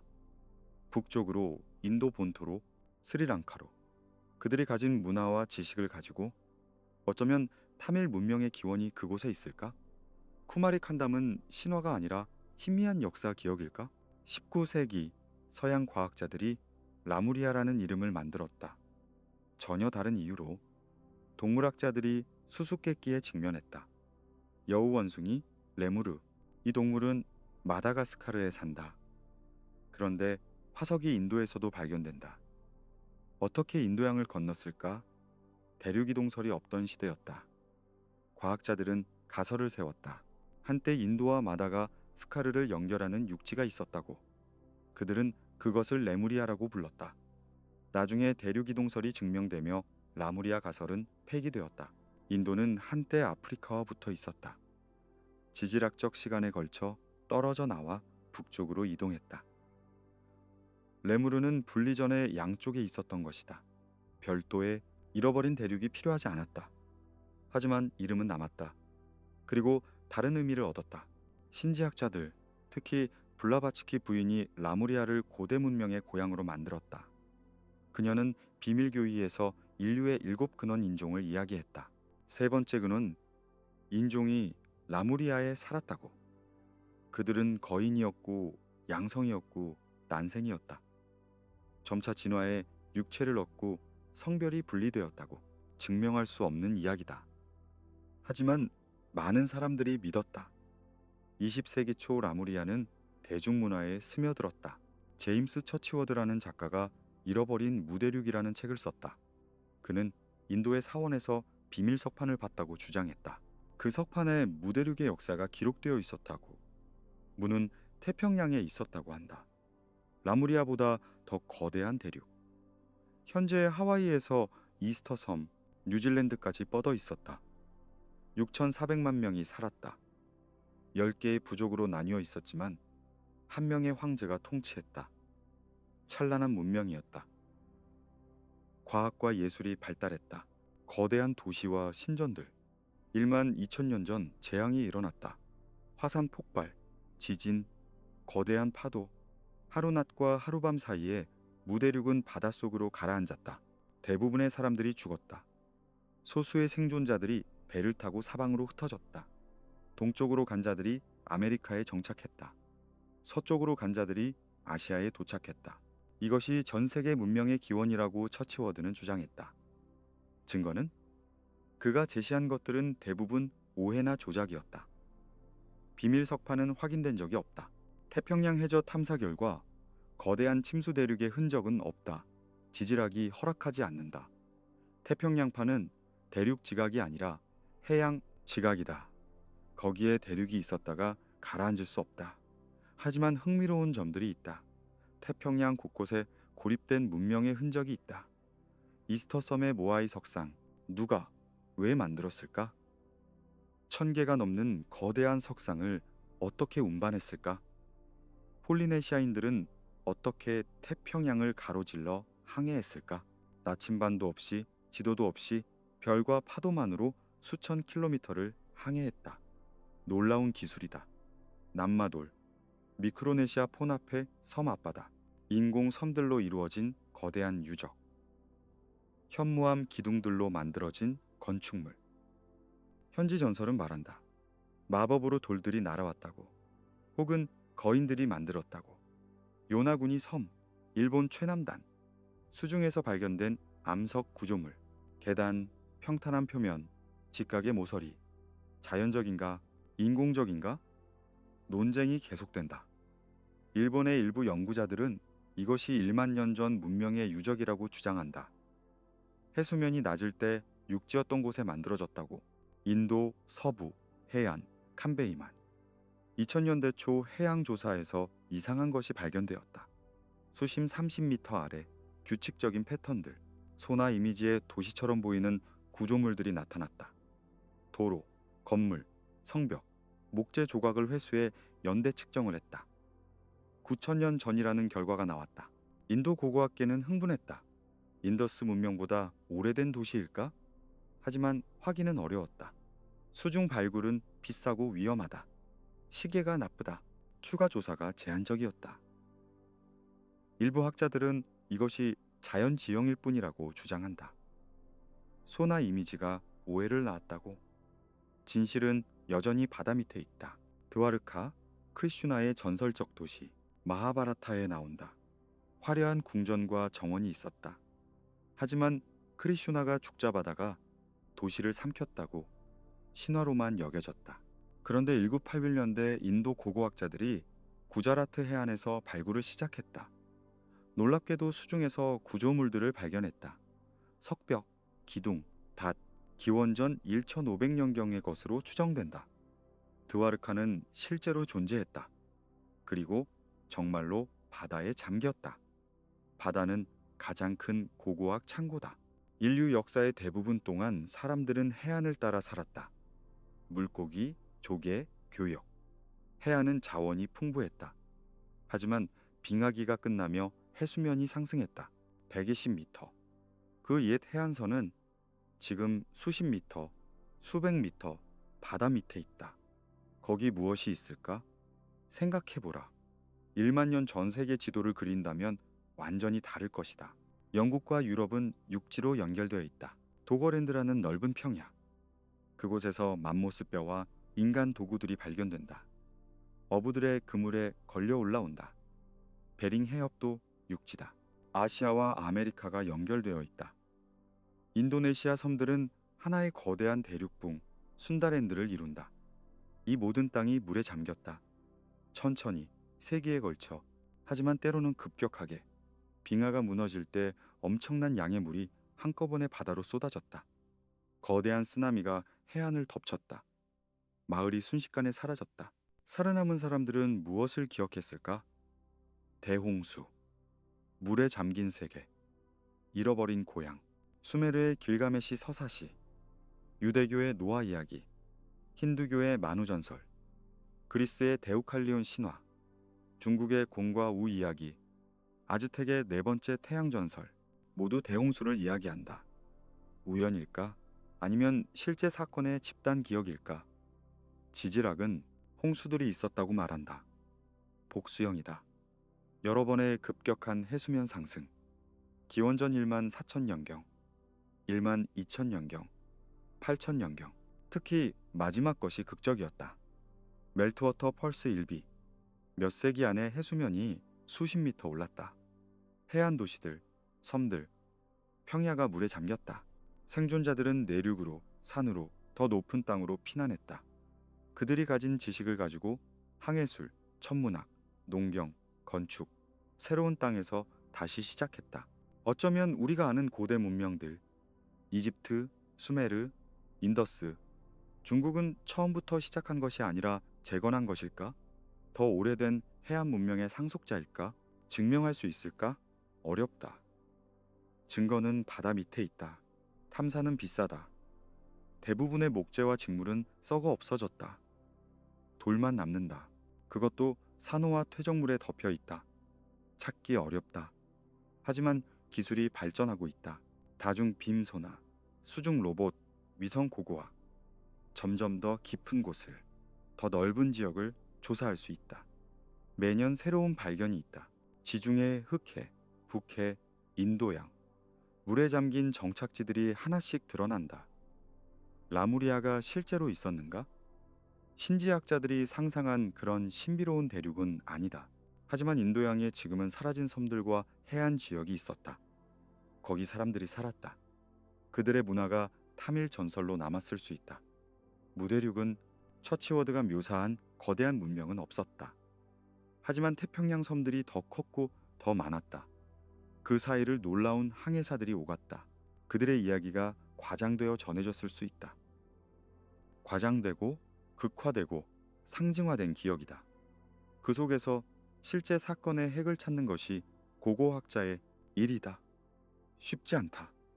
하지만 불가능하지도 않다. 밤의 인도양을 상상해보라. 달빛이 파도에 반사된다. 은빛길이 수평선까지 뻗어 있다. 배 위에 서서 남쪽을 본다. 거기 수백 미터 아래 무엇이 있을까? 부서진 배? 잊혀진 항구? 아니면 그저 모래와 바위와 산호뿐일까? 물고기들이 한때 시장이었을 곳을 헤엄친다. 개들이 옛 신전 계단을 기어오른다. 바다는 모든 것을 품는다. 하지만 결코 말하지 않는다. 라무리아와 문은 어쩌면 우리 자신에 대한 질문이다. 우리는 어디서 왔는가? 우리의 지식은 어디서 시작되었는가? 우리가 아는 것보다 더 오래된 과거가 있는가? 그 과거와 연결되고 싶은 욕망, 뿌리를 찾고 싶은 갈망, 우리가 단순히 진화의 우연이 아니라 더 위대한 이야기의 일부라고 믿고 싶은 마음, 어쩌면 그것으로 충분하다. 진실이 무엇이든 우리는 질문을 계속한다. 탐구를 멈추지 않는다. 바다 밑을 들여다본다. 과거의 목소리에 귀 기울인다. 그 과정 자체가 우리를 인간답게 만든다. 호기심, 경의, 잃어버린 것에 대한 슬픔, 이것들이 우리의 이야기를 만든다. 이제 우리는 인도양을 떠나 태평양을 가로질러 또 다른 잃어버린 세계로 간다. 서쪽이 아니라 동쪽으로, 아메리카 대륙으로. 거기에도 물에 잠긴 기억들이 있다. 북쪽 어딘가 섬에서 왔다는 아즈텍의 전설, 사막 한가운데 세워진 불가사의한 도시들, 전쟁 없이 번성했던 평화의 문명, 황금의 도시들. 천천히 숨을 쉬며 우리는 대륙을 가로지른다. 인도양의 푸른 심연을 뒤로하고 태평양의 끝없는 수평선을 넘어 아메리카 대륙의 건조한 사막과 높은 산맥으로. 여기 이 광활한 땅에도 잃어버린 기억들이 숨쉰다. 아즈텍 제국이 테노치티틀란의 화려한 피라미드를 세우기 훨씬 전, 잉카가 마추픽추의 돌을 쌓기 수천 년 전, 이미 위대한 문명들이 이곳에서 꽃피웠다가 흔적도 없이 사라졌다. 아즈텍의 전설은 북쪽을 가리킨다. 아즈틀란, 하얀 땅, 혹은 백로의 장소. 그곳이 그들의 조상이 살던 곳이라고 한다. 어딘가 북쪽에 있는 섬, 혹은 호숫가의 땅. 7개의 동굴에서 7부족이 나왔다고. 그들은 남쪽으로 긴 여행을 떠났다. 수백 년에 걸친 이주. 독수리가 선인장 위에서 뱀을 잡아먹는 것을 보았을 때 거기에 새로운 도시를 세웠다. 그것이 테노치티틀란, 지금의 멕시코시티다. 그런데 아즈틀란은 어디에 있었을까? 캘리포니아만? 북미 서부 어딘가? 아니면 이것도 신화일 뿐일까? 하지만 기억은 이유 없이 생기지 않는다. 이주의 기억, 북쪽에서 남쪽으로의 움직임. 이것은 많은 아메리카 원주민 부족이 공유하는 이야기다. 그들은 모두 어딘가 다른 곳에서 왔다고 말한다. 왜 그럴까? 빙하기가 끝날 무렵 북미 대륙의 대부분은 얼음으로 덮여 있었다. 하지만 해안선을 따라, 그리고 빙하가 물러난 회랑을 따라 사람들이 이동했다. 기후가 변하며 그들도 움직여야 했다. 남쪽으로, 더 따뜻한 땅으로. 그 오랜 이주의 기억이 신화가 되어 전해진 것일까? 남서부 사막, 지금의 애리조나에 호옥한 문명이 있었다. 1000년 이상 지속되었다. 그들은 사막의 물을 끌어들이는 놀라운 관계 시스템을 만들었다.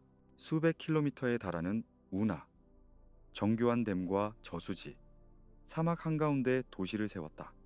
그들은 밤하늘을 관측했다. 건물들은 별자리와 정렬되었다. 동지와 하지, 춘분과 추분, 우주의 리듬과 조화를 이루며 살았다.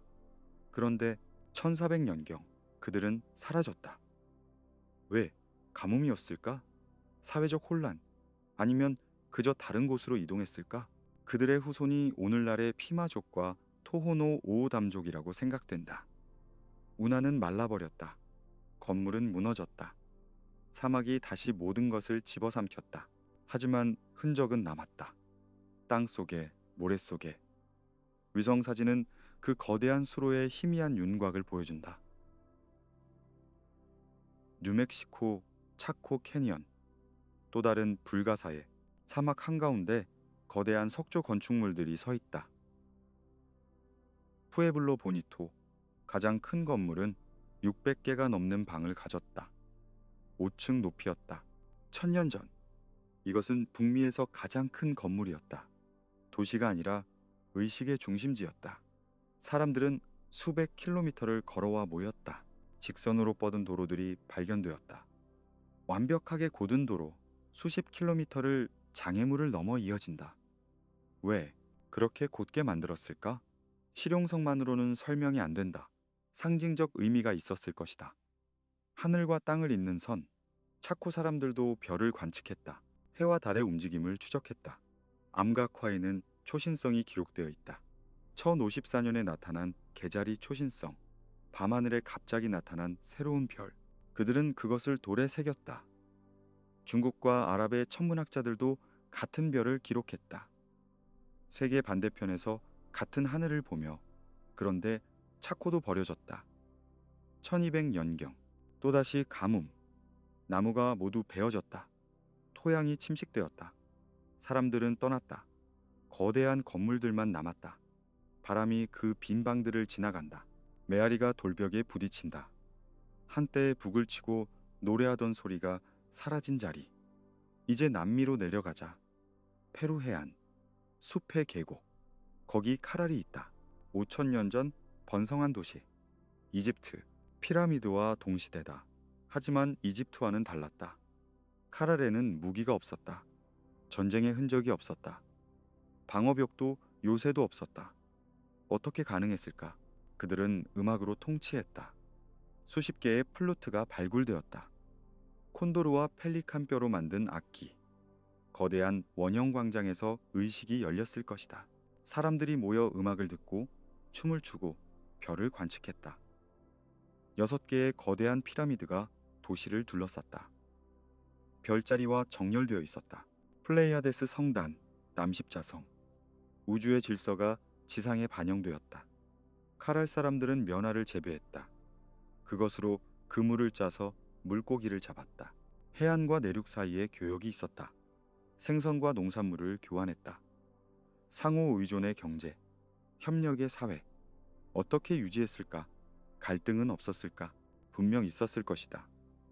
하지만 그들은 다르게 해결했다. 폭력이 아닌 다른 방법으로. 음악, 의식, 협상. 우리는 그 세부를 알 수 없다. 기록이 없다. 카랄에는 문자가 없었다. 1800년경 카랄도 버려졌다.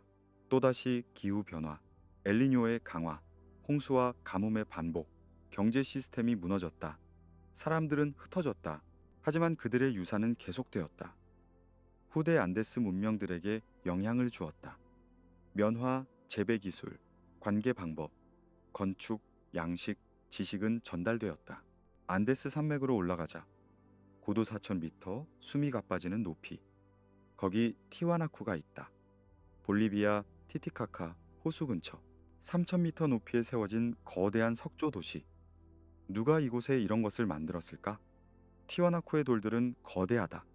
수십 톤, 어떤 것은 100톤이 넘는다. 정교하게 깎여 있다. 금속 클램프로 연결되었다.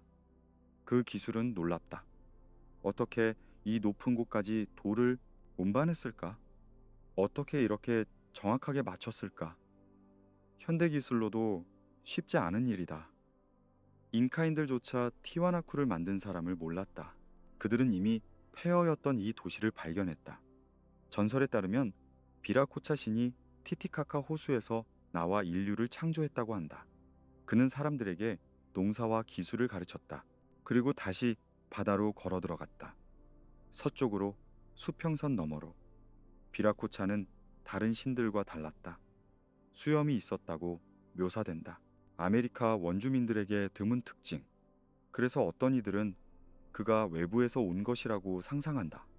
배를 타고 태평양을 건너온 항해자. 하지만 증거는 없다. 비라코차는 문화 영웅의 원형이다. 모든 문명에는 이런 인물이 있다. 프로메테우스, 오시리스, 엔키. 지식을 가져온 자, 문명을 시작한 자. 아메리카의 문명들이 공유하는 것이 있다. 대홍수 이야기. 북미부터 남미까지 수백 개의 부족이 비슷한 전설을 가지고 있다. 거대한 물이 세상을 덮었다고, 살아남은 소수가 다시 시작했다고. 이것도 빙하기 말의 기억일까? 해수면 상승, 강이 범람, 빙하오의 붕괴. 실제로 일어난 재난의 기억이 신화가 된 것일까? 황금의 도시, 엘도라도. 스페인 정복자들이 찾아 헤매던 전설. 금으로 뒤덮인 왕이 다스리는 도시. 그들은 찾지 못했다. 왜냐하면 그것은 장소가 아니라 의식이었기 때문이다. 무이스카족의 새 추장은 구아타비타 호수에서 목욕했다. 몸에 금가루를 바르고 호수 한가운데로 나갔다. 그리고 금과 에메랄드를 물에 던졌다. 희생제물. 그는 금으로 뒤덮인 사람. 엘도라도였다. 하지만 도시는 없었다. 진짜 황금은 지식이었다. 옥수수를 야생식물에서 작물로 바꾼 기술, 감자를 고산, 지대에서 재배한 지혜, 고무나무 수액을 가공한 발명, 키프, 매듭으로 정보를 기록한 체계, 약초의 치유력, 하늘의 패턴. 이것이 진정한 보물이었다. 안데스의 새벽을 상상해보라. 산봉우리가 붉게 물든다. 차가운 공기 속에 숨이 하얗게 피어오른다. 아래 계곡에는 안개가 깔려 있다. 어딘가에서 플루트 소리가 들린다. 외롭고 아름다운 선율. 콘도르가 그 위를 날아간다. 날개를 한번 펼치면 3미터. 하늘의 주인. 안데스 사람들은 콘도르를 하늘 세계의 사자로 여겼다. 죽은 자의 영혼을 태양에게 데려다 준다고. 이 모든 문명은 땅과 하늘을 연결하려 했다. 그들의 건축은 단순한 건물이 아니었다. 우주의 모형이었다. 피라미드는 산이자 계단이었다. 땅에서 하늘로 오르는 길. 의식은 시간과 공간을 연결했다. 과거, 현재, 미래를 하나로 묶었다. 그들은 자신을 우주의 일부로 보았다. 별의 자식들, 땅의 수호자. 그리고 그들은 사라졌다. 카랄, 호오캄, 차코, 티와나쿠. 하나씩 버려지고 잊혀지고 모래와 흙에 묻혔다. 정복자가 오기 전에 이미 그들은 사라졌다. 기후가 변했다. 자원이 고갈되었다. 사회가 분열되었다. 그들의 후손은 다른 곳으로 갔다. 새로운 삶을 시작했다. 하지만 돌들은 남았다. 운하는 메말랐지만 흔적은 남았다. 노래는 사라졌지만 플루트는 남았다. 우리는 그 유적을 보며 묻는다. 우리와 무엇이 다른가? 그들도 사랑했고 꿈꿨고 별을 보며 경이로워했다. 그들도 자식을 키웠고 집을 지었고 신에게 기도했다. 그들도 영원하고 싶었다. 하지만 아무것도 영원하지 않다. 문명은 파도처럼 온다. 절정에 이른다. 그리고 물러간다. 하지만 무언가는 남는다. 다음 파도가 올 때까지 모래, 위에 남은 흔적. 이제 마지막 여행지로 간다. 시간을 거슬러 가장 오래된 곳으로, 문명의 요람이라 불리는 곳, 티그리스와 유프라테스 사이, 에덴의 전설이 시작된 땅. 수메르. 기원전 4000년, 메소포타미아 남부, 티그리스와 유프라테스 강이 페르시아만으로 흘러드는 곳. 거기 첫 번째 도시들이 생겨났다. 에리두, 우루, 우루크, 수메르. 이것이 우리가 아는 문명의 시작이다. 문자, 법률, 바퀴, 수학, 천문학. 모든 것이 여기서 시작되었다고 우리는 배웠다. 하지만 수메르인들 자신은 다르게 말했다. 그들의 기록에 따르면 훨씬 더 오래전에 이미 문명이 있었다고 한다. 홍수 이전의 세계. 신들이 인간과 함께 살던 시대. 5개의 도시가 있었다. 에리두, 바드, 티비라, 라라크, 시파르, 슈루파크. 왕들이 수만 년씩 다스렸다고 기록되어 있다. 물론 이것은 신화적 시간이다. 상징적 숫자. 하지만 그 뒤에 무엇이 있을까? 수메르 왕명표는 말한다. 왕권이 하늘에서 내려왔을 때 에리두의 왕권이 있었다. 에리두, 최초의 도시. 거기 아프수가 있었다. 지하의 신선한 물, 창조의 근원. 엔키신이 그곳을 다스렸다. 지혜의 신, 물의 신, 인류의 친구. 그는 사람들에게 기술을 가르쳤다. 농사, 건축, 수학, 의술. 그는 인류를 사랑했다. 그런데 다른 신들은 인류를 귀찮아했다. 사람들이 너무 시끄럽다고 여겼다. 그들의 소음이 신들의 잠을 방해한다고. 그래서 엘릴, 폭풍의 신이 결정했다. 대홍수를 일으켜 인류를 쓸어버리기로. 하지만 엔키는 이것을 참을 수 없었다. 그는 경건한 인간 아트라하시스에게 경고했다. 배를 만들라고. 모든 생명체를 싣고. 아트라하시스는 거대한 배를 지었다. 가족과 동물들을 실었다. 그리고 홍수가 왔다. 칠일과 칠야, 세상을 덮었다. 산꼭대기만 물 위로 나왔다. 모든 것이 죽었다. 신들조차 두려워했다. 그들은 높은 하늘로 피난했다. 인간의 재물이 없어지자 굶주렸다. 마침내 물이 빠졌다. 배는 니시르 산에 닿았다. 아트라시스는 재물을 바쳤다. 신들이 파리처럼 그 향기에 몰려들었다. 엘릴은 화가 났다. 누가 살아남았느냐고. 하지만 엔키가 말했다. 우리는 모두를 파괴할 권리가 없다. 죄 있는 자만 벌하라. 신실한 자는 보호하라. 신들은 동의했다. 다시는 홍수로 인류를 멸하지 않기로. 이 이야기를 들어본 적 있지 않은가? 물론이다. 이것은 노아의 방주 이야기와 거의 같다. 하지만 수메르판이 수천 년 더 오래되었다. 성경의 창세기가 쓰이기 적어도 1000년 전에 이미 점토판에 기록되어 있었다. 길가메시, 서사시에도 같은 이야기가 나온다. 우트나피시팀이라는 이름으로. 이것은 신화인가 역사인가? 지질학은 홍수들이 있었다고 말한다. 복수형이다. 빙하기 말, 여러 번의 급격한 해수면 상승. 특히 페르시아만 지역은 극적으로 변했다. 빙하기 때 페르시아만은 육지였다. 티그리스와 유프라테스가 합쳐져만 한가운데를 흐르는 하나의 강을 이루었다. 그 강변에 정착지들이 있었을 것이다. 기원전 8000년경 빙하가 녹으며 바다가 밀려들어왔다. 천천히, 하지만 확실하게. 수백 년에 걸쳐 페르시아만이 채워졌다. 해안 정착지들이 하나씩 버려졌다. 사람들은 내륙으로 북쪽으로 이동했다. 그들이 가진 지식을 가지고 그 기억이 신화가 되었을까? 일주일 만에 온 홍수가 아니라 수세기에 걸친 침수. 하지만 한 사람의 생애에도 해안선이 눈에 띄게 변했을 것이다. 할아버지가 어렸을 때 땅이었던 곳이 바다가 되었다. 그것은 충분히 두려운 일이었을 것이다. 해저 탐사는 흥미로운 것들을 보여준다. 페르시아만 바닥에 고대 강바닥의 흔적이 있다. 그리고 정착지였을 가능성이 있는 지형들. 아직 충분히 조사되지 않았다. 하지만 가능성은 있다. 홍수 이전의 수메르가 그 물 아래 어딘가에 있을지도 모른다. 수메르인들은 또 다른 신비를 남겼다. 아눈나키. 하늘에서 땅으로 내려온 자들. 그들이 누구였는가에 대해서는 해석이 분분하다. 수메르 신화에서 아눈나키는 신들의 일족이다. 그들은 인간을 창조했다. 노동자가 필요했기 때문에 광산을 캐고 도시를 짓고 신전을 유지할. 그래서 흙으로 인간을 빚었다. 어떤 이들은 이것을 문자 그대로 받아들인다. 외계인이 왔다고. 유전자 조작을 했다고. 하지만 더 간단한 해석이 있다. 이것은 사회 계층의 기원 신화다. 왜 어떤 사람은 일하고 어떤 사람은 다스리는가?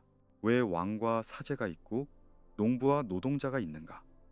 수메르인들의 대답은 이것이었다. 신들이 그렇게 정했기 때문에. 사회 질서는 우주 질서의 반영이다. 하지만 아눈나키 이야기에는 또 다른 층위가 있다. 지식의 전달, 문명의 전수, 엔키가 인간에게 가르쳤다는 기술들. 그 목록을 보면 놀랍다. 문자, 수학, 천문학, 의학, 농경, 건축, 금속 가공, 보석 세공, 음악, 법률. 이 모든 것이 갑자기 나타났다. 수메르 문명은 원시에서 고등으로 점진적으로 발전한 것이 아니다. 거의 완성된 형태로 등장했다. 마치 누군가 이미 알고 있었던 것처럼. 누구였을까? 어디서 왔을까? 어쩌면 바다에서, 페르시아만 해안의 더 오래된 정착지에서, 아니면 더 먼 곳에서. 인더스 계곡? 아라비아? 우리는 모른다. 하지만 지식은 축적되고 전달된다. 한 세대가 다음 세대에게 넘긴다. 위기 때 살아남은 자들이 새로운 땅에서 다시 시작한다. 그렇게 문명은 이어진다. 딜문을 기억하는가? 수메르 신화의 낙원. 동쪽 어딘가 태양이 떠오르는 곳. 질병이 없고 죽음이 없는 땅. 사자와 이리가 함께 놀고 까마귀가 울지 않는 곳. 에덴 동산의 원형. 그곳이 어디였을까? 바레인이라고 생각하는 학자들이 있다. 페르시아만의 섬, 담수 샘이 솟아나는 곳. 고대에는 무역의 중심지였다. 수메르와 인더스를 잇는 교차로. 어쩌면 딜문은 실제 장소의 기억인 동시에 잃어버린 과거 전체의 상징일지도 모른다. 홍수 이전의 세계, 모든 것이 좋았던 시절의 기억. 인류에게는 이런 기억이 있다. 황금시대, 낙원, 완벽했던 시작. 그리고 추락, 타락, 추방, 모든 문화가 이런 이야기를 한다. 그리스의 황금시대, 북유럽의 이드나 들판, 힌두교의 크리타 유가, 중국의 상고시대. 왜일까? 단순한 향수일까? 아니면 실제로 무언가 잃어버린 것일까? 아마도 둘 다일 것이다. 인간은 과거를 이상화한다. 예전이 더 좋았다고 생각한다. 하지만 동시에 빙하기 말의 격변은 실제였다. 광대한 땅이 물에 잠겼다. 많은 사람이 죽었다. 살아남은 자들은 모든 것을 다시 시작해야 했다. 그 트라우마가 집단 기억에 새겨졌을 것이다. 대홍수의 기억으로. 그리고 어쩌면 정말로 빙하기 해안에 우리가 모르는 문명이 있었을지도 모른다. 고베클리 테페가 증명하듯 우리가 생각했던 것보다 훨씬 일찍 복잡한 사회가 존재했다. 그 모든 해안 도시가 바다에 잠겼다면, 그들의 지식이 내륙의 생존자들에게 전해졌다면, 그렇다면 수메르의 갑작스러운 등장이 설명될 수 있다. 증명할 수 있을까? 어렵다. 증거는 물 아래, 퇴적물 아래 있다. 하지만 불가능하지 않다.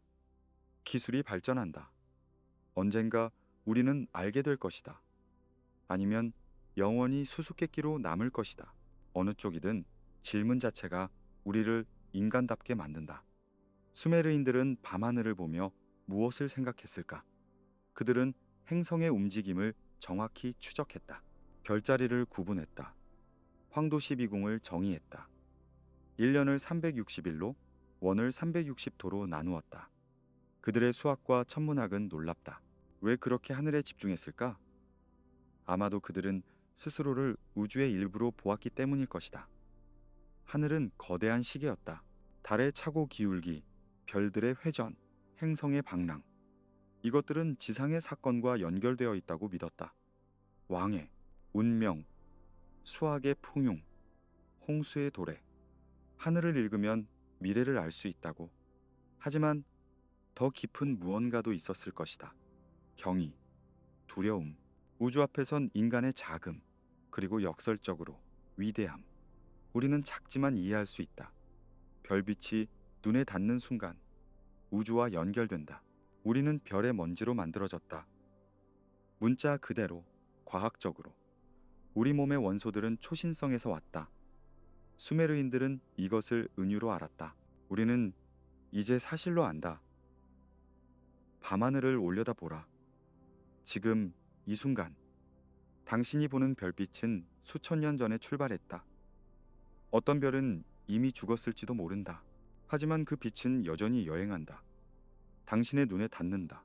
시간과 공간을 건너 과거와 현재가 만난다. 당신 안에서.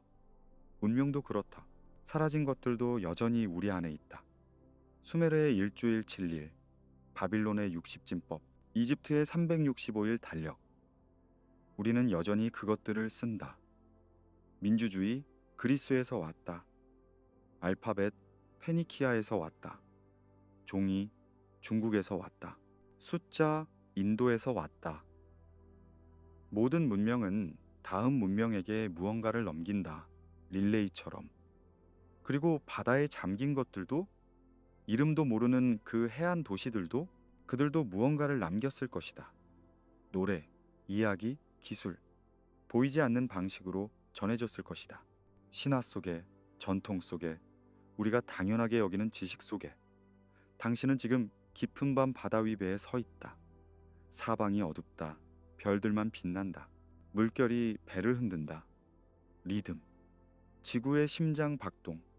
얼마나 많은 배가 이 바다를 건넜을까? 얼마나 많은 항해자가 같은 별을 보며 항로를 잡았을까? 페니키아인, 폴리네시아인, 바이킹, 아랍인, 모두 같은 하늘, 같은 바다. 아래 수백 미터, 어둠, 속에 무엇이 있을까? 부서진 항아리, 녹슨닷, 산호로 뒤덮인 기둥, 아니면 전혀 조사되지 않은 도시 전체. 우리는 모른다. 아직 하지만 바다는 알고 있다. 바다는 기억한다. 바다는 결코 잊지 않는다. 숨을 천천히 쉬어보라. 들이쉬고 내쉬고 파도의 리듬과 함께 당신의 호흡은 우주의 호흡이다. 별의 탄생과 죽음, 문명의 흥망, 조수의 밀물과 썰물. 모든 것이 숨쉰다. 모든 것이 순환한다. 문명은 꿈처럼 사라진다. 하지만 꿈은 결코 완전히 사라지지 않는다. 그것은 다른 꿈이 된다. 새로운 형태로 돌아온다. 우리가 여기 있다는 것이 증거다. 우리는 그들의 후손이다. 이름 모를 항해자들, 이름 없는 건축가들, 잊혀진 현자들. 우리는 그들이 남긴 씨앗에서 자랐다. 이제 여행이 끝난다. 우리는 시간의 안개 속을 걸었다. 잃어버린 도시들을 방문했다. 바다 밑 궁전, 사막 속, 성소, 하늘 아래 피라미드. 우리는 신화와 역사 사이 경계를 탐험했다. 무엇이 실제이고 무엇이 환상인지 구분하기 어려운 곳. 하지만 아마도 그 구분은 중요하지 않다. 중요한 것은 우리가 질문한다는 사실이다. 우리가 찾는다는 사실이다. 우리가 과거를 기억하려 한다는 사실이다. 그것이 우리를 인간답게 만든다. 호기심, 경의, 그리움. 이것들이 우리의 이야기를 만든다. 지구는 계속 돈다. 파도는 계속 밀려온다. 모래는 계속 움직인다. 언젠가 또 다른 비밀이 드러날 것이다. 폭풍이 지나간 후, 지진이 땅을 흔든 후, 탐사선이 어둠을 비춘 후, 그때 우리는 다시 놀랄 것이다. 다시 배울 것이다. 다시 이야기를 쓸 것이다. 그리고 먼 미래 우리의 후손들도 우리를 기억할 것이다. 그들도 우리의 유적을 발굴하고 우리의 이야기를 신화로 여길 것이다. 하늘을 날았다는 사람들, 빛의 속도로 정보를 보냈다는 사람들, 별을 향해 로켓을 쏘았다는 사람들. 그들은 우리를 어떻게 기억할까? 무엇을 이해하고 무엇을 오해할까? 중요한 것은 기억이 이어진다는 것이다. 이야기가 계속된다는 것이다. 우리는 과거에서 왔고 미래로 간다. 그 사이에 잠깐 현재에 머문다.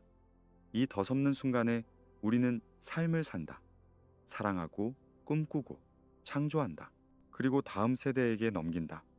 천천히 눈을 감아도 좋다.